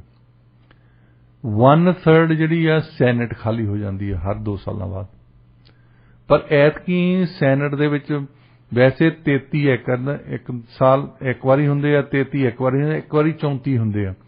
ਅੱਜ ਇਸ ਸਾਲ 34 ਹੋਣੇ ਸੀ, ਪਰ ਵੈਸੇ ਇਲੈਕਸ਼ਨ 35 ਲਈ ਹੋਣੀ ਹੈ। ਉਹ ਕਿੱਦਾਂ ਹੋਣੀ ਹੈ? ਕਿਉਂਕਿ ਜਿਹੜੀ ਕਮਲਾ ਹੈਰਿਸ ਵਾਈਸ ਪ੍ਰੈਜ਼ੀਡੈਂਟ ਆ, ਉਹ ਜਦੋਂ ਉਹ ਸੈਨੇਟਰ ਹੁੰਦੇ ਸੀ ਪਹਿਲਾਂ। ਹਾਂਜੀ। ਤੇ ਹੁਣ ਸੈਨੇਟ ਤੋਂ ਰਿਜ਼ਾਈਨ ਕਰਕੇ ਉਸ ਤੋਂ ਬਾਅਦ ਪਹਿਲੀ ਇਲੈਕਸ਼ਨ ਆਈ ਆ, ਤਾਂ ਕਿ ਉਹਨਾਂ ਦੀ ਜਿਹੜੀ ਟਰਮ ਜਿਹੜੀ ਆ ਉਹ ਜਨਵਰੀ ਦੇ ਵਿੱਚ ਖਤਮ ਹੋਣੀ ਹੈ। ਸੋ ਸਿਰਫ 2 ਮਹੀਨੇ ਲਈ ਇੱਕ ਸੈਨੇਟਰ ਚੋਣ ਹੋਣਾ ਉੱਥੋਂ ਕੈਲੀਫੋਰਨੀਆ ਤੋਂ। ਤੇ ਉਹ 35ਵਾਂ ਉਹ ਆ। ਇੱਕ ਤਾਂ ਚੁਣਨਾ ਇਹਨਾਂ ਨੇ ਖਾਲੀ ਕਰਤੀ ਸੀਟ ਉਹ। ਹਾਂਜੀ। ਉਹ ਤਾਂ ਫੁੱਲ ਟਰਮ ਲਾਊਗਾ, ਅਗਲੇ 6 ਸਾਲ ਲਾਊਗਾ। ਪਰ ਇੱਕ ਚੁਣਨਾ ਸਿਰਫ 2 ਮਹੀਨਿਆਂ ਲਈ। ਇਲੈਕਸ਼ਨ ਪੂਰੀ ਦੀ ਪੂਰੀ ਹੋਣੀ ਉੱਥੇ। 2 ਮਹੀਨੇ ਲਾਊਗਾ ਉਹ ਬੰਦਾ, ਜਿਹੜਾ ਵੀ ਚੁਣਿਆ ਗਿਆ ਬੰਦਾ ਜਾਂ ਬੰਦੀ ਉੱਥੇ ਜਾਣਗੇ। ਹੁਣ ਜੋ ਕਲਾਰਕ ਦੀ ਇੱਕ ਹੋਰ ਮਾੜੀ ਗੱਲ ਹੋ ਗਈ ਆ, 31 ਇਨਕੰਬੈਂਟ ਜਿਹੜੇ ਆ ਡੈਮੋਕ੍ਰੈਟਿਕ ਪਾਰਟੀ ਦੇ, ਉਹ ਕਹਿੰਦੇ ਅਸੀਂ ਇਲੈਕਸ਼ਨ ਨਹੀਂ ਲੜਨੀ। ਕੁਝ ਤਾਂ ਵੈਸੇ ਰਿਟਾਇਰ ਹੋਏ ਆ, ਕੁਝ ਗਵਰਨਰ ਦੀ ਚੋਣ ਲੜਨਾ ਚਾਹੁੰਦੇ ਆ, ਕੁਝ ਸੈਨੇਟ ਦੀ ਚੋਣ ਲੜਨਾ ਚਾਹੁੰਦੇ ਆ, 1-2 ਵਿੱਚੋਂ ਅਟਾਰਨੀ ਜਨਰਲ ਦੀ ਆਪਣੀ ਸਟੇਟ ਦੇ ਵਿੱਚ ਲੜਨਾ ਚਾਹੁੰਦੇ ਆ। ਇਹ ਬੜੀ ਖਤਰਨਾਕ ਗੱਲ ਹੈ, ਕਿਉਂਕਿ ਜਿਹੜਾ ਇਨਕੰਬੈਂਟ ਬੰਦਾ ਹੁੰਦਾ, ਜਿਹੜਾ ਪਹਿਲਾਂ ਬੈਠਾ ਆ ਕਾਂਗਰਸਮੈਨ, ਉਹਦਾ ਆਪਣਾ ਨੈਟਵਰਕ ਬਣ ਜਾਂਦਾ। ਹਾਂਜੀ। ਉਹਦੇ ਨਾਲ ਬੰਦੇ ਆ ਲੱਗੇ, ਉਹਦੇ ਨਾਲ ਉਹ ਪੈਸੇ ਲੈ ਕੇ ਆਉਂਦਾ ਆ ਉੱਥੋਂ ਫੈਡਰਲ ਗਵਰਨਮੈਂਟ ਦੇ, ਜਿਹਦੇ ਨਾਲ ਵੱਖ-ਵੱਖ ਜਗ੍ਹਾ ਤੇ ਪ੍ਰੋਜੈਕਟ ਲਾਏ ਜਾਂਦੇ ਆ। ਉਹਦਾ ਨਾਂ ਆਉਂਦਾ ਰਹਿੰਦਾ ਹੈ, ਹਰ ਰੋਜ਼ ਹੀ ਆਉਂਦਾ। ਤੁਸੀਂ ਦੇਖੋ 2 ਸਾਲ ਲਗਾਤਾਰ ਨਾਂ ਹੀ ਆਈ ਜਾਣਾ, ਨੇਮ ਰੈਕਗਨੀਸ਼ਨ ਹੋ ਜਾਂਦੀ ਉਹਦੀ ਜੀ। ਹੁਣ ਉਹ ਬੰਦਾ ਜਦੋਂ ਲੜ ਨਹੀਂ ਰਿਹਾ ਤੇ ਫਿਰ ਤੁਹਾਨੂੰ ਨਵਾਂ ਬੰਦਾ ਲਾਉਣਾ ਪੈਂਦਾ। ਨਵੇਂ ਬੰਦੇ ਦਾ ਨੈਟਵਰਕ ਨਹੀਂ ਹੁੰਦਾ। ਉਹ ਤਾਂ ਜੇ ਪਾਪੂਲੈਰਿਟੀ ਹੈਗੀ ਆ ਪਾਰਟੀ ਦੀ, ਜਾਂ ਉਹ ਉਮੀਦਵਾਰ ਇਦਾਂ ਦੀ ਸੀਟ ਤੋਂ ਖੜਾ ਵੀ ਜਿੱਥੇ ਤੁਸੀਂ ਗਧਾ ਵੀ ਖੜਾ ਕਰਦੇ ਹੋ, ਉਹ ਵੀ ਜਿੱਤ ਜਾਣਾ। ਜਿੱਦਾਂ ਸਿਐਟਲ 'ਚ ਕੋਈ ਗਧਾ ਹੋਵੇ, ਉਹਨੂੰ ਡੈਮੋਕ੍ਰੈਟਿਕ ਪਾਰਟੀ ਦਾ ਕੈਂਡੀਡੇਟ ਬਣਾ ਦਿਓ, ਉਹ ਜਿੱਤ ਜਾਣਾ। ਇੱਦਾਂ ਹਿਊਸਟਨ ਤੋਂ ਕੋਈ ਗਧਾ ਹੋਵੇ, ਜਿਹਨੂੰ ਰਿਪਬਲਿਕਨ ਪਾਰਟੀ ਦਾ ਕੋਈ ਕੈਂਡੀਡੇਟ ਬਣਾ ਦਿਓ, ਉਹਨੂੰ ਜਿੱਤ ਜਾਣਾ। ਪਰ ਕਈ ਸੀਟਾਂ ਹੈਗੀਆਂ ਜਿੱਥੇ ਬਿਲਕੁਲ ਟਾਈਟ ਹੁੰਦੀਆਂ, ਉੱਥੇ ਫਿਰ ਜੇ ਇਨਕੰਬੈਂਟ ਨਾ ਹੋਵੇ, ਉਹਦੇ ਵਿੱਚ ਪ੍ਰੋਬਲਮ ਪੈ ਜਾਂਦੀ। 31 ਸੀਟਾਂ ਇਹਨਾਂ ਦੀਆਂ ਖਾਲੀ ਹੋਣੀਆਂ, ਇੱਕ ਤਾਂ ਵੈਸੇ ਹੀ ਡਾਊਨ ਜਾਣੀਆਂ। ਹੁਣ ਹਾਊਸ ਆਫ ਰੈਪਸ ਦੇ ਵਿੱਚ ਸਿਰਫ ਹੈ ਤਾਂ ਇਹਨਾਂ ਦੀ ਮੈਜੋਰਟੀ ਡੈਮੋਕ੍ਰੇਟਸ ਦੀ ਇਸ ਵੇਲੇ, ਪਰ ਸਿਰਫ 4 ਸੀਟਾਂ ਦੀ ਮੈਜੋਰਟੀ ਆ। 4 ਸੀਟਾਂ ਇੱਧਰ ਉੱਧਰ ਹੋਣ ਨੂੰ ਕੋਈ ਦੇਰ ਨਹੀਂ ਲੱਗਦੀ ਉੱਥੇ, ਹਾਂਜੀ, ਖਾਸ ਤੌਰ ਤੇ ਮਿਡ ਟਰਮ ਦੇ ਵਿੱਚ ਜੀ। ਸੋ ਮੈਨੂੰ ਏਦਾਂ ਲੱਗਦਾ ਕਿ ਹਾਊਸ ਆਫ ਰੈਪਸ ਤਾਂ ਇਹਨਾਂ ਨੇ ਲੂਜ਼ ਕਰ ਦੇਣਾ। ਸੈਨੇਟ ਸ਼ਾਇਦ, ਕਿਉਂਕਿ ਅਜੇ 1/3 ਹੀ ਇਹਨਾਂ ਦੀ ਇਲੈਕਸ਼ਨ ਹੋਣੀ ਆ, ਉਹਦੇ ਵਿੱਚੋਂ ਸ਼ਾਇਦ ਹੋਲਡ ਕਰੀ ਰੱਖਣ। ਬਾਕੀ ਕਹਿੰਦੇ ਹੁੰਦੇ ਆ ਕਿਸਮਤ ਦੀ ਗੱਲ ਹੈ, ਹਾਲੇ 7.5 ਮਹੀਨੇ ਪਏ ਆ। ਹਾਂਜੀ, ਜਿਹਦੀ ਕਿਸਮਤ ਚੰਗੀ ਆ ਉਹਦੇ ਭੁੱਜੇ ਮੋਠ ਵੀ ਉਹ ਖੜਦੇ ਆ। ਤੇ ਕੱਲ ਨੂੰ ਕੀ ਹੋਣਾ, ਹੁਣ ਇਨਫਲੇਸ਼ਨ ਨੇ ਇਹਨਾਂ ਨੂੰ ਥੱਲੇ ਲੈ ਆਂਦਾ। ਫੋਰਨ ਪਾਲਿਸੀ ਵੀ ਵੈਸੇ ਲੋਕੀ ਸਮਝਦੇ ਸੀ ਕਿ ਜੋ ਬਾਈਡਨ ਦੀ ਫੋਰਨ ਪਾਲਿਸੀ ਫੇਲ ਹੋ ਚੁੱਕੀ ਹੈ। ਹੁਣ ਇਹਨਾਂ ਨੇ ਕੋਸ਼ਿਸ਼ ਕੀਤੀ ਹੈ, ਯੂਕਰੇਨ ਵਾਲੇ ਤਾਂ ਮਿਹਨਤਾਂ ਕਰਦੇ ਆ ਕਿ ਲੜਾਈ ਖਤਮ ਹੋ ਜਾਵੇ। ਹਾਂਜੀ, ਜੋ ਬਾਈਡਨ ਸਵੇਰੇ ਉੱਠ ਕੇ ਅਰਦਾਸ ਕਰਦਾ ਹੋਣਾ ਵੀ ਲੜਾਈ ਖਤਮ ਨਾ ਹੋਵੇ, ਕਿਉਂਕਿ ਇਹ ਫਿਰ ਟਫ ਬਿਆਨ ਦੇ ਕੇ ਕਰਨ ਵਾਲੇ ਤਾਂ ਕੁਝ ਨਹੀਂ ਉੱਥੇ, ਉਹਨਾਂ ਨੂੰ ਨਾ ਨੋ ਫਲਾਈ ਜ਼ੋਨ ਨਾ ਕੁਝ ਹੋਰ ਕਰਨਾ ਇਹਨਾਂ ਨੇ, ਪਰ ਉਹਦੇ ਨਾਲ ਜਿਹੜਾ ਟਫ ਸਪੀਚਸ ਦੇ ਕੇ, ਤਕਰੀਰਾਂ ਦੇ ਕੇ ਲੋਕਾਂ ਦੇ ਕੋਲ ਇਮੇਜ ਆਪਣਾ ਬਣਾਉਣਾ ਚਾਹੁੰਦੇ ਕਿ ਮੈਂ ਵੀ ਫੋਰਨ ਪਾਲਿਸੀ ਸਾਂਭ ਸਕਦਾ ਹਾਂ। ਹੁਣ ਫੋਰਨ ਪਾਲਿਸੀ ਦੇ ਵਿੱਚ ਕੈਨੇਡਾ ਦੇ ਵਿੱਚ ਸਾਡਾ ਪ੍ਰਾਈਮ ਮਿਨਿਸਟਰ ਵੀ ਇਹਦੇ ਨਾਲ ਨੱਠਾ ਫਿਰਦਾ, ਪਰ ਇੱਥੇ ਕੈਨੇਡੀਅਨ ਇਲੈਕਸ਼ਨ ਦੇ ਵੇਲੇ ਫੋਰਨ ਪਾਲਿਸੀ ਇੰਨੀ ਵੱਡੀ ਗੱਲ ਨਹੀਂ ਹੁੰਦੀ। ਅਮਰੀਕਨ ਇਲੈਕਸ਼ਨ ਵੇਲੇ ਫੋਰਨ ਪਾਲਿਸੀ ਵੱਡੀ ਗੱਲ ਹੈ। ਹਾਂਜੀ, ਉਹ ਇੱਕ ਟੌਪਿਕ ਦੇ ਤੌਰ ਤੇ ਜੁਦਾ ਡਿਸਕਸ ਕਰਦੇ ਆ, ਕਿਉਂਕਿ ਵੱਡੀ ਤਾਕਤ ਹੈ ਜੀ। ਦੁਨੀਆ ਭਰ ਦੇ ਵਿੱਚ ਜਦੋਂ ਕਦੇ ਇੱਧਰ ਉੱਧਰ ਸਰਕਾਰਾਂ ਹੁੰਦੀਆਂ, ਉਹ ਮੂੰਹ ਚੱਕ ਕੇ ਦੇਖਦੇ ਆ US ਵੱਲੋਂ ਵੀ ਇਹਨਾਂ ਦਾ ਕੀ ਰਿਐਕਸ਼ਨ ਹੋਣਾ। ਸਾਡੇ ਵਾਲਾ ਉਹ ਕੰਮ ਨਹੀਂ ਹਜੇ। ਸੋ ਇਸ ਕਰਕੇ ਉਹਨਾਂ ਨੂੰ ਜਿਹੜਾ ਖਤਰਾ ਹੋ ਰਿਹਾ ਡੈਮੋਕ੍ਰੈਟਿਕ ਪਾਰਟੀ ਨੂੰ ਜ਼ਿਆਦਾ ਆ, ਕਿਉਂਕਿ ਇੱਕ ਤਾਂ ਉਹਨਾਂ ਦੀ ਪਪੂਲੈਰਿਟੀ ਘੱਟ ਆ, ਦੂਸਰਾ 31 ਇਨਕੰਬੈਂਟ ਜਿਹੜੇ ਆ ਵਾਸ਼ਿੰਗਟਨ ਸਟੇਟ ਦੇ ਸਾਰੇ ਜਿੰਨੇ ਕਾਂਗਰਸਮੈਨ ਆ ਇਹ ਲੜ ਰਹੇ ਇਲੈਕਸ਼ਨ। ਸੋ ਜੇ ਕਿਸੇ ਨੇ ਕਾਸਰਾਈ ਲਾਈ ਹੋਵੇ ਕਿ ਮੈਂ ਅਗਲੀ ਵਾਰ ਨੂੰ ਖੜਨਾ ਹੈ, ਲੱਗਦਾ ਨਹੀਂ ਉਹਨਾਂ ਦਾ ਸੂਤ ਆਉਣਾ। ਉਹਨਾਂ ਨੇ ਸਾਰੇ ਦੇ ਸਾਰੇ ਇੱਥੇ ਕਾਂਗਰਸਮੈਨ ਤੇ ਸਾਰੇ ਸੈਨੇਟਰਸ ਦੁਆਰਾ ਇਲੈਕਸ਼ਨ ਜਿਨ੍ਹਾਂ ਦੀ ਚੋਣ ਆਈ ਆ, ਕਿਉਂਕਿ ਸੈਨੇਟ ਤਾਂ 1/3 ਹੀ ਹੈ, 35 ਸੈਨੇਟਰ ਚੋਣ ਹੋਣੇ ਆ, ਪਰ ਨਿਊਯਾਰਕ ਦੇ ਵਿੱਚੋਂ 3 ਕਾਂਗਰਸਮੈਨ ਆ ਜਿਨ੍ਹਾਂ ਨੇ ਨਹੀਂ ਇਲੈਕਸ਼ਨ ਲੜਨੀ, ਟੈਕਸਸ ਦੇ ਵਿੱਚੋਂ 2 ਆ, ਇੱਦਾਂ ਹੀ ਵੱਖ-ਵੱਖ ਸਟੇਟਾਂ ਤੋਂ ਉਹਨਾਂ ਦੇ ਵਿੱਚੋਂ ਕਿਸੇ ਚੋਂ 1 ਆ, ਕਿਸੇ ਚੋਂ 2 ਆ, ਕਿਸੇ ਚੋਂ 1 ਆ, ਕਿਸੇ ਚੋਂ 2 ਆ, ਉਹਨਾਂ ਦੇ ਵਿੱਚ ਚਾਂਸ ਜ਼ਰੂਰ ਲੱਗ ਸਕਦਾ।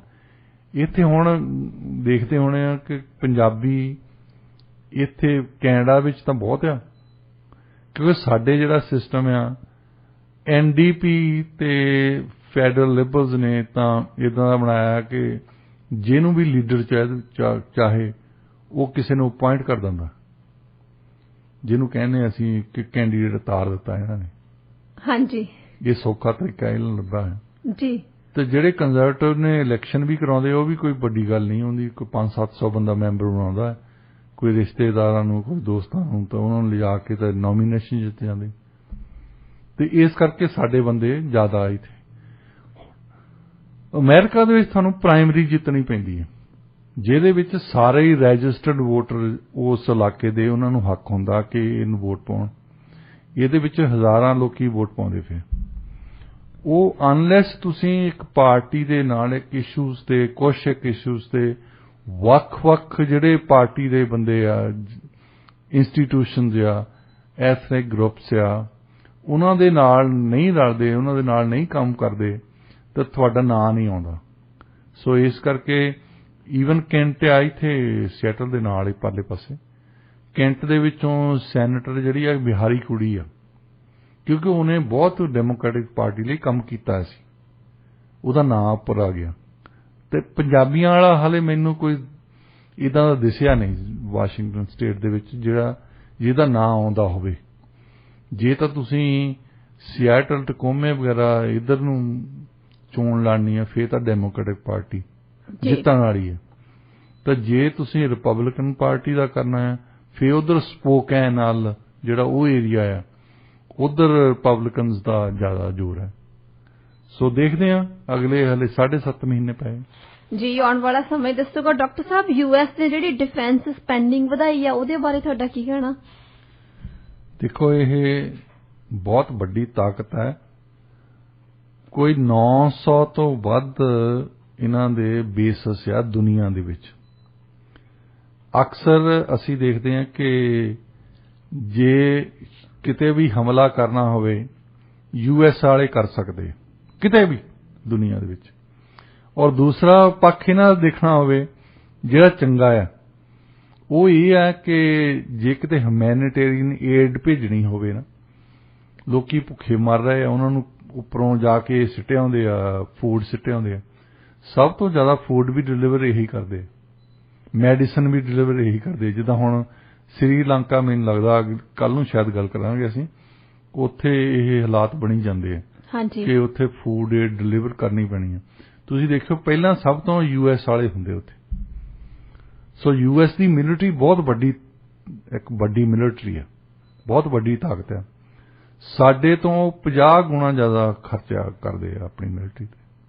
18% GDP ਜਿਹੜੀ ਆ ਯੂਐਸ ਦੀ, ਉਹ ਮਿਲਟਰੀ ਇੰਡਸਟਰੀਅਲ ਕੰਪਲੈਕਸ ਦੇ ਕੋਲ ਆ। ਪ੍ਰਾਈਵੇਟ ਇੰਡਸਟਰੀਜ਼ ਜਿਹੜੀਆਂ ਬਹੁਤ ਵੈਪਨਸ ਬਣਾਉਂਦੀਆਂ ਉੱਥੇ। ਵੈਪਨਸ ਦਾ, ਹਥਿਆਰਾਂ ਦਾ, ਇਹ ਇਕੱਲੀ ਮਿਲਟਰੀ ਨੂੰ ਨਹੀਂ, ਆਪਣੇ ਲੋਕਾਂ ਦੇ ਕੋਲ ਵੀ ਇੰਨੇ ਹਥਿਆਰ ਆ। ਦੁਨੀਆ ਦੀਆਂ ਸਾਰੀਆਂ ਮਿਲਟਰੀਜ਼ ਨੂੰ ਜੇ ਇੱਕ ਪਾਸੇ ਕਰ ਲਓ ਤਾਂ ਇੰਨੇ ਇਕੱਲੇ ਸਿਵਿਲੀਅਨਸ ਦੇ ਕੋਲ ਹਥਿਆਰ ਆ ਯੂਐਸ ਦੇ ਵਿੱਚ। ਇੰਨੀ ਵੱਡੀ ਮਿਲਟਰੀ ਹੈ ਇਹਨਾਂ ਦੇ, ਇੰਨੇ ਵੱਡੀ ਹਥਿਆਰਾਂ ਦੀ ਇੰਡਸਟਰੀ ਆ। ਪਰ ਉਹ ਹਥਿਆਰਾਂ ਨਾਲ ਇੱਕ ਦੂਸਰੇ ਨੂੰ ਮਾਰਦੇ, ਹੋਰ ਕੁਝ ਨਹੀਂ ਕਰਦੇ, ਜਾਂ ਆਪਣੇ ਆਪ ਨੂੰ ਮਾਰ ਲੈਂਦੇ ਆ। ਸੋ ਸਾਡੇ ਤੇ ਜ਼ੋਰ ਪਾਇਆ ਸੀ ਇਹਨਾਂ ਨੇ। F-35 ਹੁਣੇ ਲਿਆ ਸਾਡੇ ਆਟਵਾ ਨੇ। ਇਹ ਲੌਬੀ ਆ, ਇਹ ਪ੍ਰੈਸ਼ਰ ਆ, ਬਹੁਤ ਪ੍ਰੈਸ਼ਰ ਦੇ ਅੰਡਰ ਕੰਮ ਕਰ ਰਹੇ ਆ। ਸਾਡੇ ਅਕਸਰ ਹੁਣ, ਪਹਿਲਾਂ ਬ੍ਰਾਇਨ ਮਰੂਨੀ ਬਾਰੇ ਆਟਵਾ ਦੇ ਵਿੱਚ ਕਹਿੰਦੇ ਹੁੰਦੇ ਸੀ ਕਿ ਜਦੋਂ ਵਾਸ਼ਿੰਗਟਨ DC ਤੋਂ ਫੋਨ ਆਉਂਦਾ, ਉਹ ਹੈਲੋ ਕਹਿਣ ਦੀ ਬਜਾਏ ਪਹਿਲਾਂ ਯੈਸ ਕਹਿੰਦੇ। ਹੁਣ ਜਸਟਨ ਟਰੂਡੋ ਬਾਰੇ ਇਹ ਗੱਲ ਹੈ ਕਿ ਕਦੇ ਵੀ ਜੇ ਵਾਸ਼ਿੰਗਟਨ DC ਤੋਂ ਫੋਨ ਆਉਂਦਾ ਤਾਂ ਇਹ ਹਮੇਸ਼ਾ ਯੈਸ ਨਾਲ ਫੋਨ ਚੱਕਦੇ। ਉਹਨਾਂ ਤੇ ਪ੍ਰੈਸ਼ਰ ਪਾਇਆ ਸੀ। F-35 ਪਿਛਲੇ ਕੋਈ 10 ਸਾਲਾਂ ਤੋਂ ਇਹਨਾਂ ਦੇ ਟੈਕਨੀਕਲ ਪ੍ਰੋਬਲਮਸ, ਇਹਨਾਂ ਦੇ ਸੌਫਟਵੇਅਰ ਦੇ ਵਿੱਚ ਪ੍ਰੋਬਲਮ, ਇਹਨਾਂ ਦੇ ਬਹੁਤ ਵੱਖ-ਵੱਖ ਤਰ੍ਹਾਂ ਦੀਆਂ ਪ੍ਰੋਬਲਮਸ ਆਉਂਦੀਆਂ ਰਹੀਆਂ। ਔਰ ਮਿਲਟਰੀ ਦੇ ਜਿਹੜੇ ਪੈਂਟਾਗਨ ਦੇ ਅਫੀਸ਼ੀਅਲ ਉਹਨਾਂ ਨਾਲ ਕੰਮ ਕਰਦੇ ਸੀ, ਉਹਨਾਂ ਇੱਕ ਪ੍ਰਾਈਵੇਟ ਕੰਪਨੀ ਆ ਲੌਕਹੀਡ ਜਿਹੜੀ F-35 ਬਣਾਉਂਦੀ ਹੈ। ਹਾਂਜੀ। ਉਹਨਾਂ ਨੇ ਉਹਨਾਂ ਨੂੰ ਕਿਹਾ ਕਿ ਇਹਨਾਂ ਦੇ ਵਿੱਚ ਜੇ ਤੁਸੀਂ ਸੁਧਾਰ ਨਹੀਂ ਕਰਦੇ ਅਸੀਂ ਲੈਣੇ ਨਹੀਂ। ਪਰ ਉਹਨਾਂ ਦੀ ਲੌਬੀ ਇੰਨੀ ਤਕੜੀ ਆ, ਇੰਨੇ ਪੈਸੇ ਖਰਚਦੇ ਆ। ਜਿੰਨੇ ਵੀ ਜਨਰਲ ਯੂਐਸ ਦੇ ਵਿੱਚ ਤਾਂ ਟੌਪ ਦੇ ਲੈਵਲ ਦੇ ਰਿਟਾਇਰਡ ਹੁੰਦੇ ਆ, ਉਹ ਸਾਰੇ ਇਹਨਾਂ ਦੇ ਬੋਰਡ ਆਫ ਡਾਇਰੈਕਟਰਸ ਦੇ ਕੰਮ ਕਰਦੇ ਆ। ਔਰ ਜਿਹੜੇ ਇਸ ਵੇਲੇ ਜਨਰਲ ਐਕਟਿਵ ਡਿਊਟੀ ਦੇ ਵਿੱਚ ਆ, ਉਹਨਾਂ ਨੂੰ ਇਹ ਆਸ ਆ ਵੀ ਕੱਲ ਨੂੰ ਜਦੋਂ ਰਿਟਾਇਰ ਹੋਣਾ ਆ, ਜਿਹੜੀ ਪੈਨਸ਼ਨ ਆਉਣੀ ਉਹ ਤੋਂ ਵੱਖਿਆ, ਤੇ ਜਿਹੜੀ ਇਹਨਾਂ ਨੇ $2.5-3 million the board of director the job ਦੇਣੀ ਉਹ ਵੱਖਰੀ ਹੈ। ਸੋ ਇਸ ਵੇਲੇ ਵਾਲੇ ਜਨਰਲ ਉਹਨਾਂ ਨੂੰ ਖੁਸ਼ ਕਰਨਾ ਚਾਹੁੰਦੇ ਆ, ਤੇ ਜਿਹੜੇ ਪੁਰਾਣੇ ਜਨਰਲ ਆ ਉਹਨਾਂ ਨੇ ਓਬਵੀਅਸਲੀ ਪੋਲੀਟੀਸ਼ੀਅਨ ਤਾਂ ਖੁਸ਼ ਆ ਵੀ ਉਹਨਾਂ ਨੂੰ ਇਲੈਕਸ਼ਨ ਲੜਨ ਲਈ ਉਹ ਪੈਸੇ ਦਿੰਦੇ ਆ। ਜਿਹਦੀਆਂ 3600 ਪ੍ਰੋਬਲਮ ਦੇ ਬਾਵਜੂਦ ਵੀ F-35 ਲਿਆ। F-35 ਇਹ ਦੇ ਕੇ ਦੇਖਣ ਕਿਸੇ ਹੋਰ ਦੇਸ਼ ਨੂੰ, ਜਿਨ੍ਹਾਂ ਨੂੰ ਪਤਾ ਆ ਉਹਦਾ, ਉਹ ਲੈਂਦੇ ਨਹੀਂ, ਪਰ ਲੌਬੀ ਦਾ ਕਰਕੇ ਲੈਂਦੇ ਆ। ਸਾਡੇ ਤੇ ਲੌਬੀ ਕੰਮ ਕਰ ਗਈ ਇਹਨਾਂ ਦੀ, ਤੇ ਇਹਨਾਂ ਨੇ ਹੁਣ F-35 ਲੈ ਲਏ ਜੀ। ਹਾਲਾਂਕਿ ਰਿਪੋਰਟ ਪੈਂਟਾਗਨ ਦੀਆਂ, ਉਹਨਾਂ ਦੀਆਂ ਆਪਣੀਆਂ, ਮੈਂ ਹੁਣੇ 2022 ਦੀ ਰਿਪੋਰਟ ਪੜ੍ਹਦਾ ਸੀ, ਉਹਨਾਂ ਨੇ ਅਜੇ ਵੀ ਕਿੰਤੂ ਪ੍ਰੰਤੂ ਕੀਤਾ ਹੈ। ਕਿਉਂਕਿ ਜਿਹੜੇ ਰਿਪੋਰਟ ਲਿਖਣ ਵਾਲੇ ਉਹ ਤਾਂ ਲੋਅਰ ਲੈਵਲ ਦੇ ਹੋਣੇ ਨਾ ਅਫੀਸ਼ੀਅਲ, ਉਹਨਾਂ ਨੂੰ ਪਤਾ ਹੈ ਵੀ ਇਹਨਾਂ ਨੇ ਸੁਧਾਰ ਕੁਛ ਨਹੀਂ ਕੀਤਾ। ਇਹਨਾਂ ਨੇ ਐਵੇਂ ਇੱਧਰ ਉੱਧਰ ਕਰਕੇ ਨਾ, ਜਿੱਦਾਂ ਬੋਇੰਗ ਵਾਲੇ ਕਰਦੇ ਸੀ, ਇਹਨਾਂ ਦਾ ਪਲੇਨ ਇੱਕ ਕ੍ਰੈਸ਼ ਹੁੰਦਾ ਰਿਹਾ, ਤੇ ਉਸ ਤੋਂ ਬਾਅਦ ਫਿਰ ਇਨਵੈਸਟੀਗੇਸ਼ਨ ਕਰਾਈ ਇਹਨਾਂ ਨੇ ਸਿਵਲ ਏਵੀਏਸ਼ਨ ਵਾਲਿਆਂ ਨੇ ਕਿ ਹੋ ਕੀ ਰਿਹਾ। ਉਹਨਾਂ ਨੇ ਸਭ ਤੋਂ ਵੱਡੀ ਪ੍ਰੋਬਲਮ ਇਹ ਲੱਭੀ ਕਿ ਚਮਚਾਗਿਰੀ ਜਿਹੜੀ ਇੰਨੀ ਇਸ ਹੱਦ ਤਾਈਂ ਪਹੁੰਚ ਚੁੱਕੀ ਹੈ, ਥੱਲੇ ਇੰਜੀਨੀਅਰਸ ਨੂੰ ਸਭ ਕੁਝ ਪਤਾ ਹੈ, ਪਰ ਉਹਨਾਂ ਦੀ ਹਿੰਮਤ ਹੀ ਨਹੀਂ ਪੈਂਦੀ ਕਿ ਆਪਣੇ ਬੌਸਸ ਨੂੰ ਕਹਿਣ ਕਿ ਆਹ ਗਲਤੀ ਹੋ ਗਈ। ਉਹ ਡਰਦੇ ਆ ਕਿ ਸਾਡੀ ਕੱਲ ਨੂੰ ਤਰੱਕੀ ਖਤਮ ਹੋ ਜਾਣੀ ਹੈ। ਇਸ ਕਰਕੇ ਉਹਨਾਂ ਦਾ ਰੈਪੂਟੇਸ਼ਨ ਦੁਨੀਆ ਭਰ ਦੇ ਵਿੱਚ ਖਰਾਬ ਹੋ ਗਿਆ। ਇਹ ਹੁਣ ਉਹਨਾਂ ਨੇ ਰਿਪੋਰਟ ਕੱਢੀ ਕਿ ਉਹਦੇ ਵਿੱਚ ਕੀ ਸੁਧਾਰ ਲਿਆਂਦੇ ਜਾਣ ਜਿਹਦੇ ਨਾਲ ਸਾਡੇ ਪਲੇਨ ਤੇ ਮੁੜ ਕੇ ਟਰਸਟ ਕਰਨ ਲੋਕੀ, ਤੇ ਜੇ ਉਹ ਤੇ ਅਮਲ ਕੀਤਾ ਤਾਂ ਸ਼ਾਇਦ ਟਰਸਟ ਕਰਨਗੇ ਵੀ ਲੋਕੀ। ਪਰ ਇਹ ਲੌਕਹੀਡ ਨੇ ਤਾਂ ਸਾਬਤ ਕਰ ਦਿੱਤਾ ਕਿ ਅਸੀਂ ਉਹ 'ਚ ਸੁਧਾਰ ਕੁਛ ਨਹੀਂ ਲਿਆਉਣੇ, ਜਿਹੜਾ F-35 ਪਹਿਲਾਂ ਬਣਾਇਆ ਸੀ ਉਹੋ ਹੀ ਆ, ਇੱਧਰ ਉੱਧਰ ਮਾੜਾ ਜਿਹਾ ਕਰ ਦਿੱਤਾ ਉਹਨਾਂ ਨੇ ਸੌਫਟਵੇਅਰ ਖਾਸ ਤੌਰ ਤੇ ਪਰ ਉਹਨਾਂ ਦੀ ਲੌਬੀ ਇੰਨੀ ਤਕੜੀ ਹੈ, ਤੁਹਾਨੂੰ ਜੇ ਕੈਨੇਡਾ ਵਾਲੇ ਖਰੀਦਣਗੇ ਦੂਜੇ ਵੀ ਖਰੀਦਣਗੇ। ਇਸ ਸਮੇਂ ਤੁਸੀਂ ਸੁਣ ਰਹੇ ਰੇਡੀਓ ਇੰਡੀਆ KRPA 1110 AM, ਤੁਹਾਡਾ ਆਪਣਾ ਰੇਡੀਓ ਸਟੇਸ਼ਨ। US ਤੇ ਕੈਨੇਡਾ 'ਚ ਸਾਡੇ ਪ੍ਰੋਗਰਾਮ ਤੁਸੀਂ 1110 AM ਤੋਂ ਸੁਣ ਸਕਦੇ ਹੋ। ਦੁਨੀਆ ਭਰ 'ਚ ਪ੍ਰੋਗਰਾਮ ਸੁਣਨ ਲਈ ਵਿਜ਼ਿਟ ਕਰੋ ਸਾਡੀ ਵੈਬਸਾਈਟ radioindia.ca। ਜੇਕਰ ਤੁਸੀਂ ਕਵਰੇਜ ਏਰੀਆ ਤੋਂ ਥੋੜਾ ਜਿਹਾ ਇੱਧਰ ਉੱਧਰ ਹੋ ਗਏ ਤਾਂ ਤੁਸੀਂ ਸਾਡੇ ਪ੍ਰੋਗਰਾਮਸ ਆਪਣੇ ਫੋਨ ਦੀਆਂ ਐਪਸ ਤੇ ਵੀ ਸੁਣ ਸਕਦੇ ਹੋ। ਤੁਸੀਂ ਫੋਨ ਦੇ ਪਲੇ ਸਟੋਰ ਤੇ ਜਾ ਕੇ ਐਂਡਰੋਇਡ ਯੂਜ਼ ਕਰਦੇ ਹੋ ਫੋਨ ਤੇ, ਚਾਹੇ ਫਿਰ ਕਰਦੇ ਹੋ ਤੁਸੀਂ ਆਈਫੋਨ, ਉੱਥੇ ਜਾ ਕੇ ਰੇਡੀਓ ਇੰਡੀਆ ਦੀ ਐਪ ਡਾਊਨਲੋਡ ਕਰੋ ਤਾਂ ਕਿ ਤੁਹਾਡਾ ਤੇ ਜੋ ਸਾਡਾ ਕਨੈਕਸ਼ਨ ਆ ਇਹ ਬਣਿਆ ਰਹੇ। ਡਾਕਟਰ ਸਾਹਿਬ, ਰੁੱਖ ਕਰਦੇ ਆ ਅਗਲੀ ਖਬਰ ਵੱਲ। ਇੱਕ ਮੇਜਰ ਫਾਰਮਿੰਗ ਐਸੋਸੀਏਸ਼ਨ ਨੇ ਰਿਪੋਰਟ ਦਿੱਤੀ ਹੈ ਕਿ ਯੂਕਰੇਨ ਕੌਨਫਲਿਕਟ ਦੇ ਕਾਰਨ 100,000 ਇਟਾਲੀਅਨ ਫਾਰਮਸ ਜੋ ਹੈਗੇ ਆ ਬੰਦ ਹੋਣ ਦੀ ਕਗਾਰ ਤੇ ਆ। ਇਸ ਰਿਪੋਰਟ ਬਾਰੇ ਆਪਣੇ ਸਰੋਤਿਆਂ ਨੂੰ ਦੱਸੋ। ਦੇਖੋ, ਹੁਣੇ ਹੀ ਇੱਕ ਰਿਪੋਰਟ ਆਈ ਹੈ ਉਹਨਾਂ ਦੀ ਯੂਰਪੀਅਨ ਯੂਨੀਅਨ ਦੀ, ਕਿਉਂਕਿ ਅਮਰੀਕਾ ਵਾਲੇ ਪ੍ਰੈਸ਼ਰ ਪਾ ਰਹੇ ਸੀ ਕਿ ਤੁਸੀਂ ਐਨਰਜੀ ਸੋਰਸਸ ਜਿਹੜੇ ਰਸ਼ੀਆ ਦੇ ਬੰਦ ਕਰੋ। ਹਾਂਜੀ, ਆਇਲ ਤੇ ਗੈਸ ਬੰਦ ਕਰਨ। ਉਹਦੇ ਵਿੱਚ ਉਹਨਾਂ ਨੇ ਕਮਿਸ਼ਨ ਨੇ ਇਹ ਕਿਹਾ ਕਿ ਜੇ ਅਸੀਂ ਹੁਣ ਤੋਂ ਸ਼ੁਰੂ ਕਰ ਦਈਏ ਕੰਮ ਤਾਂ 5 ਸਾਲ ਲੱਗਣੇ ਸਾਨੂੰ ਡਿਪੈਂਡੈਂਸ ਖਤਮ ਕਰਨ ਨੂੰ, ਪਰ ਉਹ ਵੀ ਤਾਂ ਜੇ ਅਸੀਂ ਲਗਾਤਾਰ ਐਫਰਟਸ ਕਰਦੇ ਰਹੀਏ। ਪਰ ਦੂਸਰੇ ਪਾਸੇ ਹੁਣ ਜਿਹੜੀਆਂ ਆਰਗੇਨਾਈਜੇਸ਼ਨਸ ਜਾਂ ਇੰਡਸਟਰੀ ਦੀਆਂ ਐਗਰੀਕਲਚਰ ਖੇਤੀਬਾੜੀ ਨਾਲ ਸੰਬੰਧਿਤ ਬੰਦੇ ਸੀ, ਇਹਨਾਂ ਨੇ ਇੱਕ ਇਨਡਾਇਰੈਕਟ ਤਰੀਕੇ ਦੇ ਨਾਲ ਸਰਕਾਰ ਨੂੰ ਦੱਸਿਆ ਕਿ ਭਾਈ ਜੇ ਤੁਸੀਂ ਐਨਰਜੀ ਸੋਰਸ ਸਾਡੇ ਖਤਮ ਕਰ ਦਿੱਤੇ ਰਸ਼ੀਆ ਤੋਂ, ਤੇ ਸਾਡੇ ਜਿੱਦਾਂ ਹੁਣ 11% ਉਹ ਕਹਿੰਦੇ ਸਾਡੇ ਫਾਰਮ ਬੰਦ ਹੋ ਜਾਣੇ। ਇਹਦਾ ਮਤਲਬ ਇਹਦਾ ਅਸਰ ਅੱਗੇ ਤੋਂ ਵੀ ਅਸਰ ਜ਼ਿਆਦਾ ਪਊਗਾ। ਹਾਂਜੀ, ਇਹ ਤਾਂ ਸਿਰਫ ਇੱਕ ਸੈਕਟਰ ਦੀ ਗੱਲ ਕਰਦੇ ਨਾ, ਬਾਕੀ ਸੈਕਟਰ ਜਿਹੜੇ ਉਹ ਵੀ ਰੌਲਾ ਪਾਉਂਦੇ ਆ, ਕਿਉਂਕਿ ਅੱਜ ਤਾਈਂ ਐਨਰਜੀ ਤਾਂ ਇਹ ਹੀ ਆ, ਆਇਲ ਤੇ ਗੈਸ। ਜੀ ਬਿਲਕੁਲ, ਅਜੇ ਤੱਕ ਜਿਹੜਾ ਸੁਪਨੇ ਲੈ ਰਹੇ ਨਾ ਅਸੀਂ ਕਲੀਨ ਐਨਰਜੀ ਕਰਨੀ ਆ, ਫਲਾਨੀ ਕਰਨੀ ਆ, ਉਹਦੇ ਸੁਪਨੇ ਹੀ ਲੈ ਰਹੇ ਆ। ਜਿੱਦਾਂ ਕੈਨੇਡਾ ਦੇ ਵਿੱਚ ਇੱਕ ਸੁਪਨਾ ਲੈ ਰਿਹਾ ਹੁਣ, ਇਹਨਾਂ ਨੇ ਕੱਲ੍ਹ ਹੀ ਰਿਪੋਰਟ ਦਿੱਤੀ ਹੈ ਕਿ 2030 ਤਾਈਂ 40% ਕਾਰਬਨ ਘੱਟ ਕਰਨਾ। ਹਾਂਜੀ, ਹੁਣ ਪਿਛਲੇ ਕੋਈ 20 ਸਾਲਾਂ ਤੋਂ ਤੁਸੀਂ ਲਗਾਤਾਰ ਪੜ੍ਹਦੇ ਰਹੋ ਰਿਪੋਰਟਸ, ਵੱਖ-ਵੱਖ ਗੌਰਮੈਂਟਸ ਆਈਆਂ, ਵੱਖ-ਵੱਖ ਰਿਪੋਰਟਸ ਇਹਨਾਂ ਨੇ ਪੇਸ਼ ਕੀਤੀਆਂ।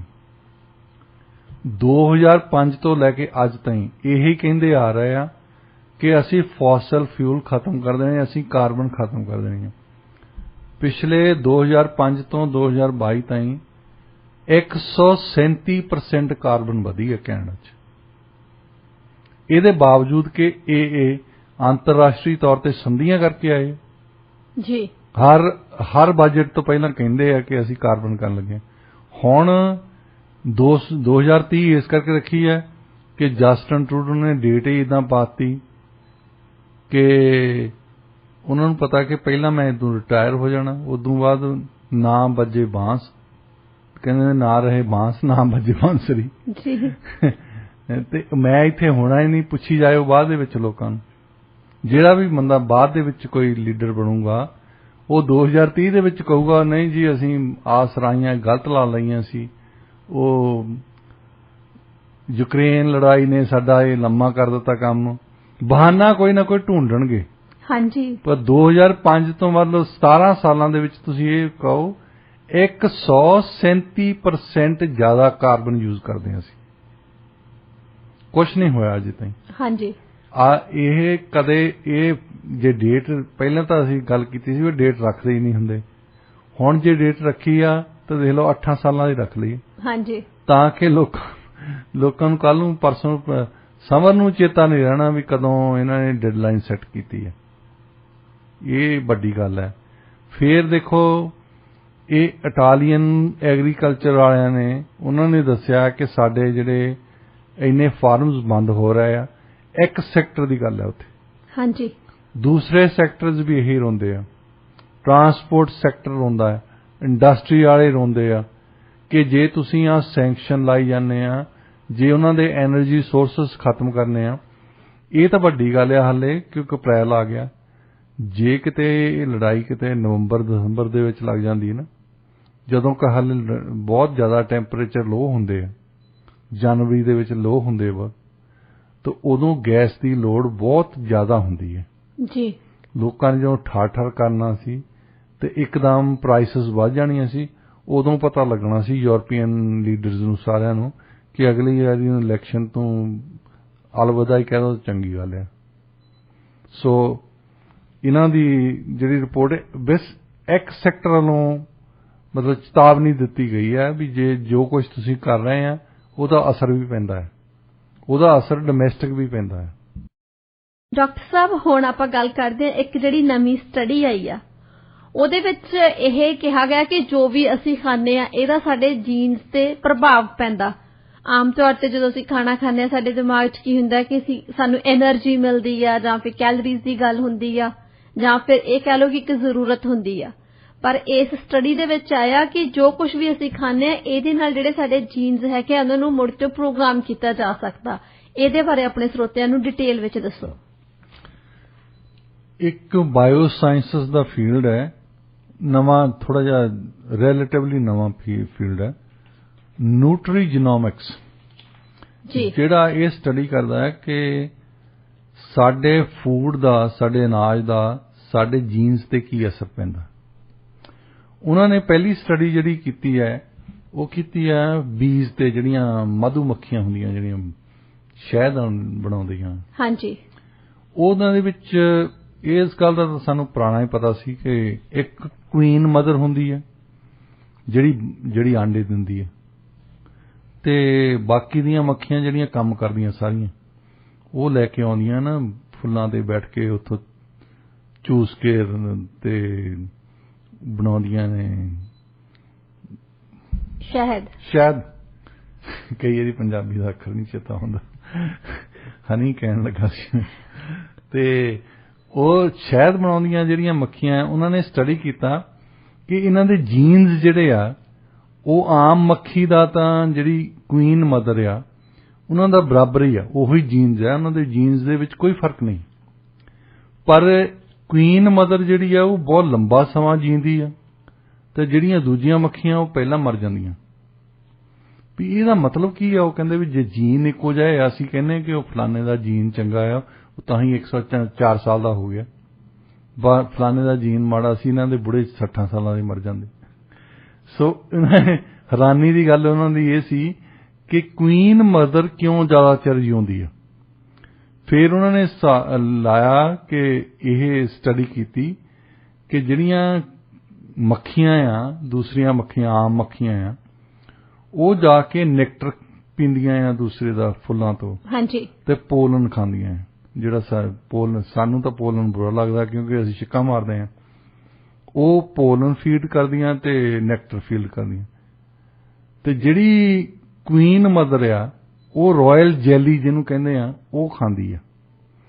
ਰਾਇਲ ਜੈਲੀ ਨੂੰ ਉਹ ਜਿਹੜੇ ਉਹਨਾਂ ਦੇ ਆਂਡਿਆਂ ਦੇ ਵਿੱਚੋਂ ਬੱਚੇ ਨਿਕਲਦੇ ਆ ਉਹਨਾਂ ਨੂੰ ਵੀ ਪਹਿਲਾਂ ਰਾਇਲ ਜੈਲੀ ਮਿਲਦੀ ਆ ਤਾਂ ਕਿ ਉਹ ਛੇਤੀ ਵੱਡੇ ਹੋ ਜਾਣ। ਹੁਣ ਇਹਨਾਂ ਨੇ ਲੱਭਿਆ ਕਿ ਰਾਇਲ ਜੈਲੀ ਦੇ ਵਿੱਚ ਇੱਕ ਐਸੀ ਚੀਜ਼ ਆ ਜਿਹੜੀ ਜੀਨਸ ਤੇ ਇਫੈਕਟ ਕਰਦੀ ਹੈ।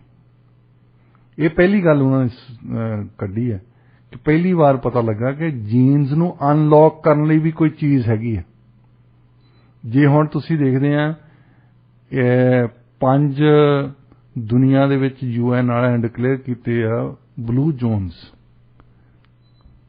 ਅਸੀਂ ਅੱਗੇ ਵੀ ਗੱਲ ਕੀਤੀ ਸੀ, ਉਹਨਾਂ ਦੇ ਖੁਰਾਕ ਬਾਰੇ ਸਟੱਡੀ ਕਰਦੇ ਆ ਕਿ ਜਿਹੜੇ ਆਬਾਦੀ ਦੀ ਸਟੱਡੀ ਕਰਨ ਵਾਲੇ ਡੈਮੋਗ੍ਰਾਫਰਸ ਆ, ਇਹਨਾਂ ਨੇ ਦੇਖਿਆ ਕਿ ਕੁਛ ਇੱਕ ਜਗ੍ਹਾ ਆ ਦੁਨੀਆ ਦੇ ਵਿੱਚ ਜਿੱਥੇ ਆਮ ਹੀ ਬੰਦਾ 100 ਸਾਲ ਦਾ ਹੈ। ਸਾਡੇ ਤਾਂ ਇਹ ਹੈਰਾਨੀ ਦੀ ਗੱਲ ਹੁੰਦੀ ਹੈ ਨਾ, ਅਸੀਂ ਤਾਂ ਗੱਲਾਂ ਕਰਦੇ ਹਾਂ ਦੂਰ ਦੂਰ ਪਿੰਡਾਂ 'ਚ ਫਲਾਨਾ 100 ਸਾਲ ਦਾ ਹੋ ਗਿਆ। ਉੱਥੇ 100 ਸਾਲ ਦੇ ਬੰਦੇ ਬਹੁਤ ਹੀ ਆ, ਸਾਰੇ ਹੀ ਬੰਦੇ 100 ਤੋਂ ਉੱਪਰ ਹੀ ਆ। ਉਸ ਬੰਦੇ ਨੇ ਜਿਹੜਾ ਚੀਫ ਡੈਮੋਗ੍ਰਾਫਰ ਸੀ ਨਾ, ਉਹਨੇ ਉਹ ਸਰਕਲ ਕਰਤਾ ਉਹਨਾਂ ਏਰੀਆ ਦੇ ਵਿੱਚ 5 ਜ਼ੋਨਸ ਲੱਭੇ। ਉਹਨਾਂ ਨੂੰ ਬਲੂ ਜ਼ੋਨਸ ਤਾਂ ਕਹਿੰਦੇ ਕਿਉਂਕਿ ਉਹਦੇ ਕੋਲ ਬਲੂ ਪੈਨ ਸੀ ਇੱਕ, ਤਾਂ ਉਹਦੇ ਨਾਲ ਬਲੂ ਪੈਨ ਨਾਲ ਸਰਕਲ ਕੀਤੇ, ਤਾਂ ਉਹਦਾ ਨਾਂ ਪੈ ਗਿਆ ਬਲੂ ਜ਼ੋਨਸ। ਹੁਣ ਉਹ ਲੋਕੀ ਫਿਰ ਸਟੱਡੀ ਕਰਨ ਲੱਗ ਪਏ, ਜਿਹੜੇ ਬਾਇਓ ਸਾਇੰਸਿਸ ਵਾਲੇ ਖਾਸ ਤੌਰ ਤੇ, ਕਿ ਇਹਨਾਂ ਬੰਦਿਆਂ ਦੇ ਵਿੱਚ ਕੀ ਆ, ਜਿਹੜੇ ਇਹਨਾਂ ਦੇ ਜੀਨਸ ਇਦਾਂ ਦੇ ਆ ਜਾਂ ਖੁਰਾਕ ਕਿਦਾਂ ਦੀ ਖਾਂਦੇ ਆ। ਉਹਨਾਂ ਨੇ ਫਿਰ ਕਈ ਗੱਲਾਂ ਨੋਟਿਸ ਕੀਤੀਆਂ। ਜਿੱਦਾਂ ਇੱਕ ਜ਼ੋਨ ਤਾਂ ਹੈਗਾ, ਜਿਹੜੇ ਜੇ ਤੁਸੀਂ ਦੇਖਣਾ ਚਾਹੁੰਦੇ ਆ ਤਾਂ ਕੈਲੀਫੋਰਨੀਆ ਦੇ ਵਿੱਚ ਹੀ ਆ ਇਹ, ਇੱਕ ਪੈਨਵਾ ਦੇ ਵਿੱਚ ਆ, ਇੱਕ ਇਟਲੀ ਦੇ ਵਿੱਚ ਆ, ਇੱਕ ਗ੍ਰੀਸ ਦੇ ਲਾਗੇ ਆਇਰਲੈਂਡ ਆ, ਤੇ ਇੱਕ ਜਾਪਾਨ ਦੇ ਵਿੱਚ। ਤੋ ਜਿਹੜੀ ਮੈਂ ਗੱਲ ਕਰਨ ਲੱਗਾ ਉਹ ਗ੍ਰੀਸ ਆਇਰਲੈਂਡ ਦੀ ਕਰਨ ਲੱਗਾ, ਕਿਉਂਕਿ ਉਹਦੇ ਵਿੱਚ ਇੱਕ ਬੜਾ ਵਧੀਆ ਆਰਟੀਕਲ ਸੀ ਕਿ ਮੈਗਜ਼ੀਨ ਦਾ ਕੋਈ ਰਿਪੋਰਟਰ ਗਿਆ ਇੱਥੋਂ ਨਿਊਯਾਰਕ ਤੋਂ। ਹੁਣ ਤਾਂ ਉਹ ਲੋਕੀ ਵੈਸੇ ਦੁਖੀ ਹੋਏ ਆ ਰਿਪੋਰਟਰਸ ਤੋਂ, ਕਿਉਂਕਿ ਆਈ ਜਾਂਦੇ ਆ ਉੱਥੇ, ਉਹਨਾਂ ਨੂੰ ਸਟੱਡੀ ਕਰਨਾ ਚਾਹੁੰਦੇ ਆ ਵੀ ਤੁਸੀਂ 110 ਸਾਲ ਦਾ ਬੰਦਾ ਤੁਰਿਆ ਫਿਰਦਾ, ਤੁਸੀਂ ਉਹਨੂੰ ਸਟੱਡੀ ਤਾਂ ਕਰਨਾ ਚਾਹੋਗੇ। ਜੀ ਬਿਲਕੁਲ। ਤੇ ਉਹ ਵੈਸੇ ਦੁਖੀ ਵੀ ਹੋਏ ਆ ਵੀ ਲੋਕੀ ਆਈ ਜਾਂਦੇ ਆ ਸਾਨੂੰ ਸਟੱਡੀ ਕਰਨ ਨੂੰ, ਅਸੀਂ ਕੋਈ ਬਾਂਦਰ ਤਾਂ ਹੈ ਨਹੀਂ। ਇਹਨਾਂ ਨੇ ਫਿਰ ਕੀ ਲੱਭਾ, ਹੁਣ ਤਾਈਂ ਤਾਂ ਬਹੁਤ ਉੱਥੇ ਆਰਟੀਕਲਸ ਬੁੱਕਸ ਲਿਖ ਚੁੱਕੇ ਆ ਕਿ ਇਹ ਲੋਕ ਕੀ ਖਾਂਦੇ ਆ। ਸਭ ਤੋਂ ਪਹਿਲਾਂ ਤਾਂ ਉਹਨਾਂ ਦੀ ਇੱਕ ਵੱਡੀ ਗੱਲ ਹੈ ਕਿ ਉਹ ਪੇਂਡੂ ਇਲਾਕਾ ਆ, ਮਤਲਬ ਉਹ ਬਹੁਤੇ ਨਿਊਯਾਰਕ ਕਰਕੇ ਸ਼ਹਿਰਾਂ 'ਚ ਨਹੀਂ ਰਹਿੰਦੇ, ਜਿੱਥੇ ਹੈਕਟਿਕ ਲਾਈਫ ਨਹੀਂ ਹੈ। ਲਾਈਫ ਸਟਾਈਲ ਜਿਹੜੀ ਆ ਉਹਨਾਂ ਦੀ ਬਿਲਕੁਲ ਮਦਰ ਹੈ, ਸਿੰਪਲ। ਤੇ ਉੱਥੇ ਸਿੰਪਲ ਲਾਈਫ ਸਟਾਈਲ ਦੇ ਵਿੱਚ ਜਿਹੜੇ ਆ ਉਹ ਨਿਊਯਾਰਕ ਦੇ ਮੈਗਜ਼ੀਨ ਨੇ ਇੱਕ ਫੋਟੋ ਦਿੱਤੀ ਆ, ਉਹਨੇ ਬੰਦੇ ਨੇ ਹਾਂਜੀ ਇੱਕ ਘਰ ਦੇ ਵਿੱਚੋਂ ਫੋਟੋ ਖਿੱਚ ਕੇ ਲਿਆਇਆ, ਉੱਥੇ 4 ਬੰਦੇ ਬੈਠੇ ਸ਼ਤਰੰਜ ਖੇਡ ਰਹੇ, ਤੇ ਉਹ ਘਰ ਦਾ ਹੀ ਮੈਂਬਰ ਹੈ। ਇੱਕ ਜਿਹੜਾ ਸੀਨੀਅਰ ਬੰਦਾ ਉਹ 110 ਸਾਲ ਦਾ ਹੈ। ਹੁਣ 110 ਸਾਲਾਂ ਦੇ ਜਿਹੜਾ ਮੁੰਡਾ ਹੋਣਾ ਉਹ ਚੂਚਾ ਤਾਂ ਹੈ ਨਹੀਂ, ਉਹ 90 ਸਾਲਾਂ ਦਾ ਹੈ। ਉਹਦਾ ਮੁੰਡਾ ਜਿਹੜਾ ਪੋਤਾ ਆ ਉਹ 17 ਕੁ ਸਾਲਾਂ ਦਾ ਹੈ। ਉਹਦਾ ਮੁੰਡਾ 50 ਕੁ ਸਾਲਾਂ ਦਾ ਹੈ, ਤਾਂ ਉਹਦਾ ਮੁੰਡਾ ਕਿਤੇ ਬਾਹਰ ਗਿਆ ਹੈ। ਤੇ ਉਹ 4 ਬੰਦਿਆਂ ਨੇ ਸ਼ਤਰੰਜ ਖੇਲਦੇ ਦੀ ਖਿੱਚਦਾ, ਮਤਲਬ ਇੱਕੋ ਹੀ ਘਰ 'ਚ ਰਹਿੰਦੇ ਆ। ਇਹ ਵੀ ਨਾਲ ਰਿਪੋਰਟ ਦਿੱਤੀ ਹੈ ਵੀ ਸੋਸ਼ੋਲੋਜੀਕਲੀ, ਸਮਾਜਿਕ ਤੌਰ ਤੇ ਉਹਨਾਂ ਦੇ ਮਨ ਤੇ ਬਰਡਨ ਨਹੀਂ ਹੈ ਕਿ ਅਸੀਂ ਆਪਣੇ ਪਰਿਵਾਰ ਤੋਂ ਵੱਖਰੇ ਹਾਂ। ਸਾਡੇ ਤਾਂ ਇੱਥੇ ਆ ਜਾਂਦਾ ਨਾ ਵੀ ਹੁਣ ਬਜ਼ੁਰਗਾਂ ਨੇ ਘਰ ਨਾ ਲਵਾਤਾ, ਇਹਨਾਂ ਨੂੰ ਕੱਢੋ ਛੱਡੋ, ਸੀਨੀਅਰਾਂ ਦੇ ਛੱਡ ਕੇ ਆਓ, ਫਿਰ ਉਹ ਇਕੱਲੇ ਮਰਦੇ ਆ ਉੱਥੇ। ਪਰ ਉਹਨਾਂ ਨੇ ਉਹਨਾਂ ਨੂੰ ਬਜ਼ੁਰਗਾਂ ਨੂੰ ਘਰੇ ਰੱਖਿਆ ਹੈ। ਇੱਕ ਘਰ ਦੇ ਵਿੱਚ ਕਈ ਜਨਰੇਸ਼ਨ ਰਹਿੰਦੀਆਂ। ਤਾਂ ਉਹਦਾ ਟਾਈਟਲ ਬੜਾ ਵਧੀਆ ਉਹਨੇ ਬੰਦੇ ਨੇ ਰੱਖਿਆ ਮੈਗਜ਼ੀਨ ਦੇ ਵਿੱਚ। ਉਹ ਕਹਿੰਦਾ ਕਿ ਜਿੱਥੇ ਲੋਕ ਮਰਨਾ ਭੁੱਲ ਗਏ, ਇੰਨਾ ਮਤਲਬ ਲੰਬੀ ਇੰਨੀ ਉਮਰ ਹੈ ਉਹਨਾਂ ਦੀ। ਫਿਰ ਉਹਨਾਂ ਨੇ ਦੇਖਿਆ ਕਿ ਕੱਲਾ ਇਹ ਲਾਈਫ ਸਟਾਈਲ ਹੀ ਨਹੀਂ ਹੋ ਸਕਦਾ, ਇਹਦੇ ਵਿੱਚ ਖੁਰਾਕ ਵੀ ਹੋਣੀ ਹੈ। ਹਾਂਜੀ, ਖੁਰਾਕ ਦਾ ਵੀ ਕੋਈ ਯੋਗਦਾਨ ਹੋਣਾ। ਫਿਰ ਉਹਨਾਂ ਨੇ ਲੱਭਿਆ ਕਿ ਜਿਹੜੀ ਖੁਰਾਕ ਖਾਂਦੇ ਆ ਉਹਦੇ ਵਿੱਚ ਵੈਜੀਟੇਰੀਅਨ ਜ਼ਿਆਦਾ ਹੈ, ਮਤਲਬ ਜ਼ਿਆਦਾ ਤੌਰ ਤੇ ਸਬਜ਼ੀਆਂ ਦਾਲਾਂ ਖਾਂਦੇ ਆ। ਪਰ ਇਹ ਨਹੀਂ ਹੈ ਕਿ ਬਿਲਕੁਲ ਮੀਟ ਨਹੀਂ ਖਾਂਦੇ, ਉਹ ਮੀਟ ਖਾਂਦੇ ਆ ਥੋੜਾ, ਕਿਤੇ ਕਿਤੇ ਸਾਦਾ ਭੋਜਨ ਹੈ। ਫਿਸ਼ ਜ਼ਿਆਦਾ ਖਾਂਦੇ ਆ। ਇਹ ਨਹੀਂ ਵੀ ਸ਼ਰਾਬ ਨਹੀਂ ਪੀਂਦੇ, ਸ਼ਰਾਬ ਵੀ ਪੀਂਦੇ ਆ। ਵਾਈਨ ਪੀ ਲਈ, ਰੈੱਡ ਵਾਈਨ ਪੀ ਲਈ, ਮਤਲਬ ਸ਼ਰਾਬ ਇਹ ਨਹੀਂ ਮਤਲਬ ਵੀ ਤੁਸੀਂ ਹਰ ਰੋਜ਼ ਗੁਆਂਢੀਆਂ ਦੇ ਬੂਹੇ ਦੇ ਮੂਹਰੇ ਪਏ ਹੋ। ਬੈਲੈਂਸ ਸਾਰਾ ਕੁਝ, ਹਰ ਚੀਜ਼ ਬੈਲੈਂਸ ਹੈ ਨਾ। ਆਪਣੇ ਵੀ ਕਹਿੰਦੇ ਹੁੰਦੇ ਆ ਵੀ ਮੈਰਾਥਨ ਲੜਦਾ ਸੀ ਇੱਕ ਬੋਸਟਨ ਦੇ ਵਿੱਚ ਉਹ ਪਾਣੀ ਪੀ ਕੇ ਮਰ ਗਿਆ ਬੰਦਾ। ਅਸੀਂ ਕਹਿੰਦੇ ਕਿ ਪਾਣੀ ਪੀਣਾ ਚੰਗਾ ਹੁੰਦਾ ਸੀ, ਮੈਂ ਵੀ ਰੱਖਿਆ ਇੱਥੇ ਲਾਗੇ। ਹਾਂਜੀ, ਅਸੀਂ ਕਹਿੰਦੇ ਉਹਨੇ ਪਾਣੀ ਇੰਨਾ ਜ਼ਿਆਦਾ ਪੀਤਾ, ਪਾਣੀ ਨਾਲ ਹੀ ਮਰ ਗਿਆ।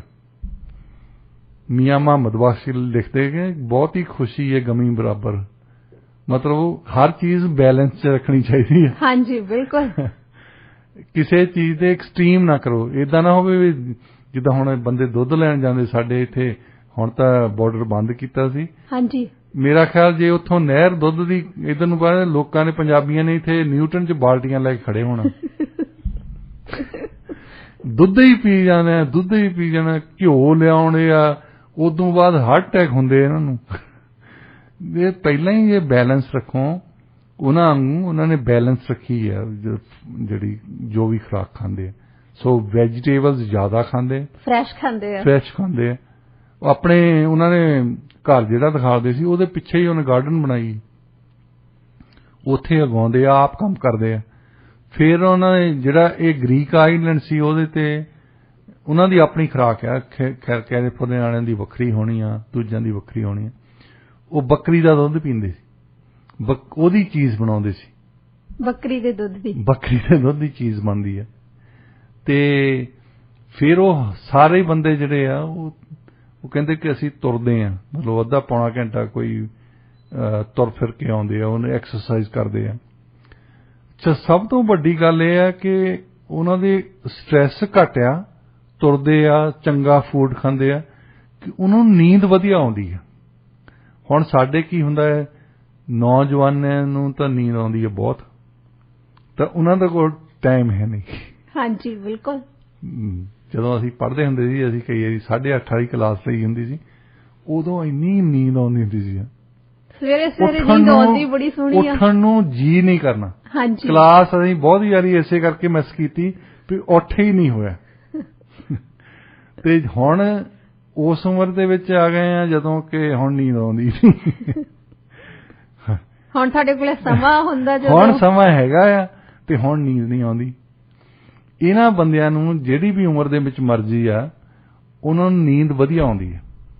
ਸਟ੍ਰੈਸ ਬਹੁਤ ਘੱਟ ਹੈ, ਸਟ੍ਰੈਸ ਦਾ ਕਰਕੇ ਬਹੁਤਿਆਂ ਬੰਦਿਆਂ ਨੂੰ ਨੀਂਦ ਨਹੀਂ ਆਉਂਦੀ ਸ਼ਹਿਰਾਂ ਦੇ ਵਿੱਚ ਜੀ। ਪਰ ਉਹਨਾਂ ਦੀ ਜ਼ਿੰਦਗੀ ਕਾਫੀ ਜ਼ਿਆਦਾ ਸਿੰਪਲ ਆ, ਉਸੇ ਕਰਕੇ ਸਟ੍ਰੈਸ ਘੱਟ ਆ। ਸਿੰਪਲ ਲਾਈਫ, ਹਾਂਜੀ, ਸਿੰਪਲ ਲਾਈਫ ਦੇ ਵਿੱਚ ਹੁਣ ਜਿਹੜੇ ਬੰਦੇ ਅਸੀਂ ਵੈਸੇ ਤਾਂ ਪਰਿਵਾਰ ਤੋਂ ਜੁਦੇ ਹੁੰਦੇ ਆ, ਤੁਹਾਨੂੰ ਵੀ ਇਹਦੀ ਵੀ ਸਟ੍ਰੈਸ ਹੁੰਦੀ ਆ। ਹਾਂਜੀ, ਜਿੱਦਾਂ ਸਾਡੇ ਬੱਚੇ ਆ ਬਾਹਰ ਪੜ੍ਹਦੇ ਆ, ਉਹ ਮਨ ਦੇ ਵਿੱਚ ਰਹਿੰਦਾ ਵੀ ਪਤਾ ਨਹੀਂ ਕਿੱਥੇ ਹੋਣੇ ਆ ਇਸ ਵੇਲੇ, ਪਤਾ ਨਹੀਂ ਕੀ ਕਰਦੇ ਹੋਣੇ ਆ। ਇਹ ਦਿਮਾਗ, ਤੁਸੀਂ ਮੰਨੋ ਚਾਹੇ ਨਾ ਮੰਨੋ, ਦਿਮਾਗ ਦੇ ਵਿੱਚ ਸਬ ਕੌਨਸ਼ੀਅਸ ਤੇ ਤੁਹਾਡੇ ਰਹਿੰਦੀ ਗੱਲ, ਹਾਂਜੀ, ਮਨ ਦੇ ਵਿੱਚ ਤਾਂ ਹੁੰਦੀ ਆ। ਉਹ ਬੰਦੇ ਸਾਰੇ ਦੇ ਸਾਰੇ ਜਿੰਨੀਆਂ ਵੀ ਪੁਸ਼ਤਾਂ ਆ, ਇੱਕ ਹੀ ਘਰ ਦੇ ਵਿੱਚ ਰਹਿਣਾ, ਇਹ ਵੱਡੀ ਗੱਲ ਹੈ। ਇਹ ਬਹੁਤ ਵੱਡੀ ਗੱਲ ਆ। ਤੇ ਸਾਰੇ ਮਿਲ ਕੇ, ਜਿਵੇਂ ਤੁਸੀਂ ਦੱਸਿਆ ਕਿ ਉਹ ਚੈਸ ਖੇਡ ਰਹੇ ਹੁੰਦੇ ਆ, ਸਾਰੇ ਪਰਿਵਾਰ ਦੇ ਮੈਂਬਰ ਦੇਖੋ, 4 ਜਾਣੇ ਬੈਠੇ ਆ, ਉਹ ਟੇਬਲ ਤੇ ਦਿਖਾੜੇ ਉਹਨੇ, 4 ਜਾਣੇ ਚੈਸ ਖੇਲਣ ਲੱਗੇ ਤੇ ਇੱਕ ਦੂਜੇ ਨਾਲ ਗੱਲਬਾਤ ਕਰਦੇ ਆ। ਇਹ ਵੀ ਬਹੁਤ ਵੱਡੀ ਗੱਲ ਆ, ਵੱਡੀ ਗੱਲ ਆ। ਹਾਂਜੀ, ਹੁਣ ਇੱਥੇ ਬਹੁਤ ਲੋਕੀ ਆ ਜਿਹੜੇ ਮੇਰੇ ਲਾਗੇ, ਜਿੱਥੇ ਮੈਂ ਰਹਿਣਾ ਉੱਥੇ ਲਾਗੇ ਨਾ ਸਾਡੇ ਸੀਨੀਅਰਸ ਰਹਿੰਦੇ ਆ, ਪਿਛਲੇ ਪਾਸੇ 82 ਤੇ। ਹਾਂਜੀ, ਤੇ ਉੱਥੇ ਮੈਂ ਹੁਣ ਰਹਿਣਾ 20 ਸਾਲ ਹੋ ਗਏ, 20-22 ਸਾਲ ਹੋ ਗਏ ਉੱਥੇ। ਤੇ ਉੱਥੇ ਮੈਂ ਤੁਰਨ ਜਾਣਾ, ਉਸ ਏਰੀਏ ਦੇ ਵਿੱਚ ਤੁਰਨ ਜਾਂਦੇ ਤੇ ਜਿਹੜੇ ਬਜ਼ੁਰਗ ਆ ਉਹ ਜਾਣਨ ਵੀ ਲੱਗੇ ਆ, ਕਈ ਬਹੁਤ ਦੇਰ ਦੇ ਰਹਿੰਦੇ ਆ। ਉਹਨਾਂ ਦੇ ਨਾਲ ਮਾੜੀ ਜਿਹੀ ਗੱਲ ਸ਼ੁਰੂ ਕਰਨਾ ਤੇ ਉਹ ਹਟਦੇ ਹੀ ਨਹੀਂ ਗੱਲ ਕਰਨ। ਅੱਛਾ, ਫਿਰ ਮੈਂ ਤਾਂ ਸੋਚਦਾ ਕਿ ਚੱਲ ਹੈਲੋ ਕਹਿ ਲਈ, ਗੱਲ ਕਰਕੇ ਹੁਣ ਚੱਲਾਂ ਇੱਥੋਂ, ਕਿਉਂਕਿ ਮੈਨੂੰ ਫਿਰ ਸਮਝ ਆਉਂਦੀ ਹੈ ਵੀ ਇਹ ਗੱਲ ਕਿਉਂ ਨਹੀਂ ਹਟਦੇ ਕਰਨੋਂ, ਕਿਉਂਕਿ ਉਹਨਾਂ ਨੂੰ ਮਿਲਿਆ ਹੀ ਮੈਂ ਆ, ਉਹਨਾਂ ਨੂੰ ਸੁਣਨ ਵਾਲਾ ਕੋਈ ਹੈ ਹੀ ਨਹੀਂ, ਸੁਣਨ ਵਾਲਾ ਹੈ ਨਹੀਂ, ਦੱਸਣ ਕਿਹਨੂੰ ਵਿਚਾਰੇ। ਸਟੋਰੀਜ਼ ਉਹਨਾਂ ਦੇ ਕੋਲ ਹੁੰਦੀਆਂ 1000, ਹਾਂਜੀ, ਸੁਣਨ ਵਾਲਾ ਕੋਈ ਨਹੀਂ ਜੀ। ਤੇ ਜਿਹੜੇ ਬੱਚੇ ਆ ਉਹ ਵੀ ਜਦੋਂ ਮਦਰਸ ਡੇ ਆਉਂਦਾ ਜਾਂ ਫਾਦਰਸ ਡੇ ਆਉਂਦਾ, ਫੇਰ ਕਹਿੰਦੇ ਅਸੀਂ ਲੰਚ ਤੇ ਚੱਲੇ ਆ ਮਮ ਨੂੰ ਲੈ ਕੇ, ਸਾਡੇ ਅੱਜ ਮਦਰਸ ਡੇ ਆ। ਦੇਖੋ ਵੈਸੇ ਡਾਕਟਰ ਸਾਹਿਬ, ਜਿੱਦਾਂ ਮਦਰਸ ਡੇ ਜਾਂ ਫਿਰ ਫਾਦਰਸ ਡੇ ਆਉਂਦਾ, ਉਸ ਦਿਨ ਇੱਕ ਤਾਂ ਬੱਚਿਆਂ ਦੇ ਵਿੱਚ ਇਹ ਬਹੁਤ ਹੁੰਦਾ ਕਿ ਫੋਟੋ ਖਿੱਚ ਕੇ ਸੋਸ਼ਲ ਮੀਡੀਆ ਤੇ ਪਾਉਣੀ ਆ, ਹਨਾ। ਆਪਾਂ ਦੇਖਦੇ ਹੀ ਆ ਉਸ ਦਿਨ ਲੋਕੀ ਸਾਰੇ ਪਾਉਂਦੇ ਆ, ਚਾਹੇ ਉਸ ਦਿਨ ਟਾਈਮ। ਅੱਛਾ, ਜਦੋਂ ਲੰਚ ਜਾਂ ਡਿਨਰ ਕਰਨ ਨੂੰ ਜਾਂਦੇ ਆ, ਬਹੁਤੇ ਲੋਕ ਨੇ, ਸਾਰਿਆਂ ਨੂੰ ਨਹੀਂ ਕਹਿੰਦੀ, ਪਰ ਬਹੁਤੇ ਲੋਕੀ ਕੀ ਕਰਦੇ ਆ, ਉਹਨਾਂ ਨੇ ਸਾਰਿਆਂ ਨਾਲੋਂ ਪਹਿਲਾਂ ਤਾਂ ਫੋਟੋ ਖਿੱਚ ਕੇ ਹੀ ਪਾਉਣੀ ਆ। ਉਹਨਾਂ ਦੇ ਕੋਈ ਇੰਟਰਸਟ ਨਹੀਂ ਹੁੰਦਾ ਵੀ ਗੱਲਬਾਤ ਕਰੀਏ, ਮਾਂ ਪਿਓ ਦਾ ਹਾਲ ਪੁੱਛ ਲਈਏ, ਹਨਾ, ਵੀ ਕਿਵੇਂ ਆ, ਉਹਨਾਂ ਦੀ ਜ਼ਿੰਦਗੀ ਕਿਵੇਂ ਚੱਲਦੀ ਆ, ਕਿ ਟਾਈਮ ਹੀ ਨਹੀਂ ਹੈਗਾ। ਮੇਰਾ ਇੱਕ ਦੋਸਤ ਆਪਣੇ ਪੇਰੈਂਟਸ ਨੂੰ ਮਿਲਣ ਗਿਆ ਪਿੰਡ ਦੇ ਵਿੱਚ, ਤੇ ਉਹਦਾ ਮੁੰਡਾ ਮੈਨੂੰ ਕਹਿੰਦਾ ਇਹ ਇੱਥੇ ਇਹਨਾਂ ਦੇ ਹਾਲਾਤ ਨਹੀਂ ਪੁੱਛਣ ਆਉਂਦਾ, ਕਹਿੰਦਾ ਇਹ ਤਾਂ ਆਉਂਦਾ ਇੱਥੇ ਕਿ ਦੂਜਿਆਂ ਨੂੰ ਦੱਸ ਸਕੇ। ਜੀ ਡਾਕਟਰ ਸਾਹਿਬ, ਵੈਸੇ ਗੱਲਬਾਤ ਕਰਦਿਆਂ ਪਤਾ ਹੀ ਨਹੀਂ ਲੱਗਿਆ, ਸਮਾਂ ਹੋ ਗਿਆ ਅੱਜ ਦੇ ਵਿਚਾਰ ਦਾ। ਆਪਣੇ ਸਰੋਤਿਆਂ ਨੂੰ ਦੱਸੋ ਕਿ ਅੱਜ ਦਾ ਵਿਚਾਰ ਹੈ ਕੀ? ਅੱਜ ਦਾ ਵਿਚਾਰ ਹੈ ਜੀ, ਕਈ ਵਾਰੀ ਬੰਦੇ ਦਾ ਗੁਣ ਉਹਦਾ ਵੈਰੀ ਬਣ ਜਾਂਦਾ। ਜੀ ਬਿਲਕੁਲ, ਇਸੇ ਨੋਟ ਤੇ ਅਸੀਂ ਅੱਜ ਦਾ ਪ੍ਰੋਗਰਾਮ ਇੱਥੇ ਸਮਾਪਤ ਕਰਦੇ ਹਾਂ। ਤੁਹਾਡੇ ਸਭ ਦੇ ਨਾਲ ਸਾਡੀ ਮੁਲਾਕਾਤ ਹੋਊਗੀ ਜੀ ਕੱਲ ਨੂੰ ਠੀਕ ਸਵੇਰੇ 7 ਵਜੇ ਵਾਲੀਆਂ ਖਬਰਾਂ ਤੋਂ ਬਾਅਦ। ਪ੍ਰੋਗਰਾਮ ਤੁਹਾਨੂੰ ਕਿਹੋ ਜਿਹਾ ਲੱਗਿਆ ਸਾਨੂੰ ਦੱਸਣਾ ਜ਼ਰੂਰ ਕਾਲ ਕਰਕੇ 6045929191 604-592-9191 ਹੈ ਜੀ ਸਾਡੇ ਸਟੂਡੀਓ ਦਾ ਫੋਨ ਨੰਬਰ।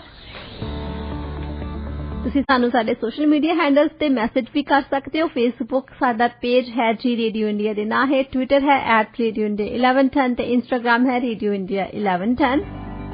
ਈਮੇਲ ਹੈ info@radioindia.ca।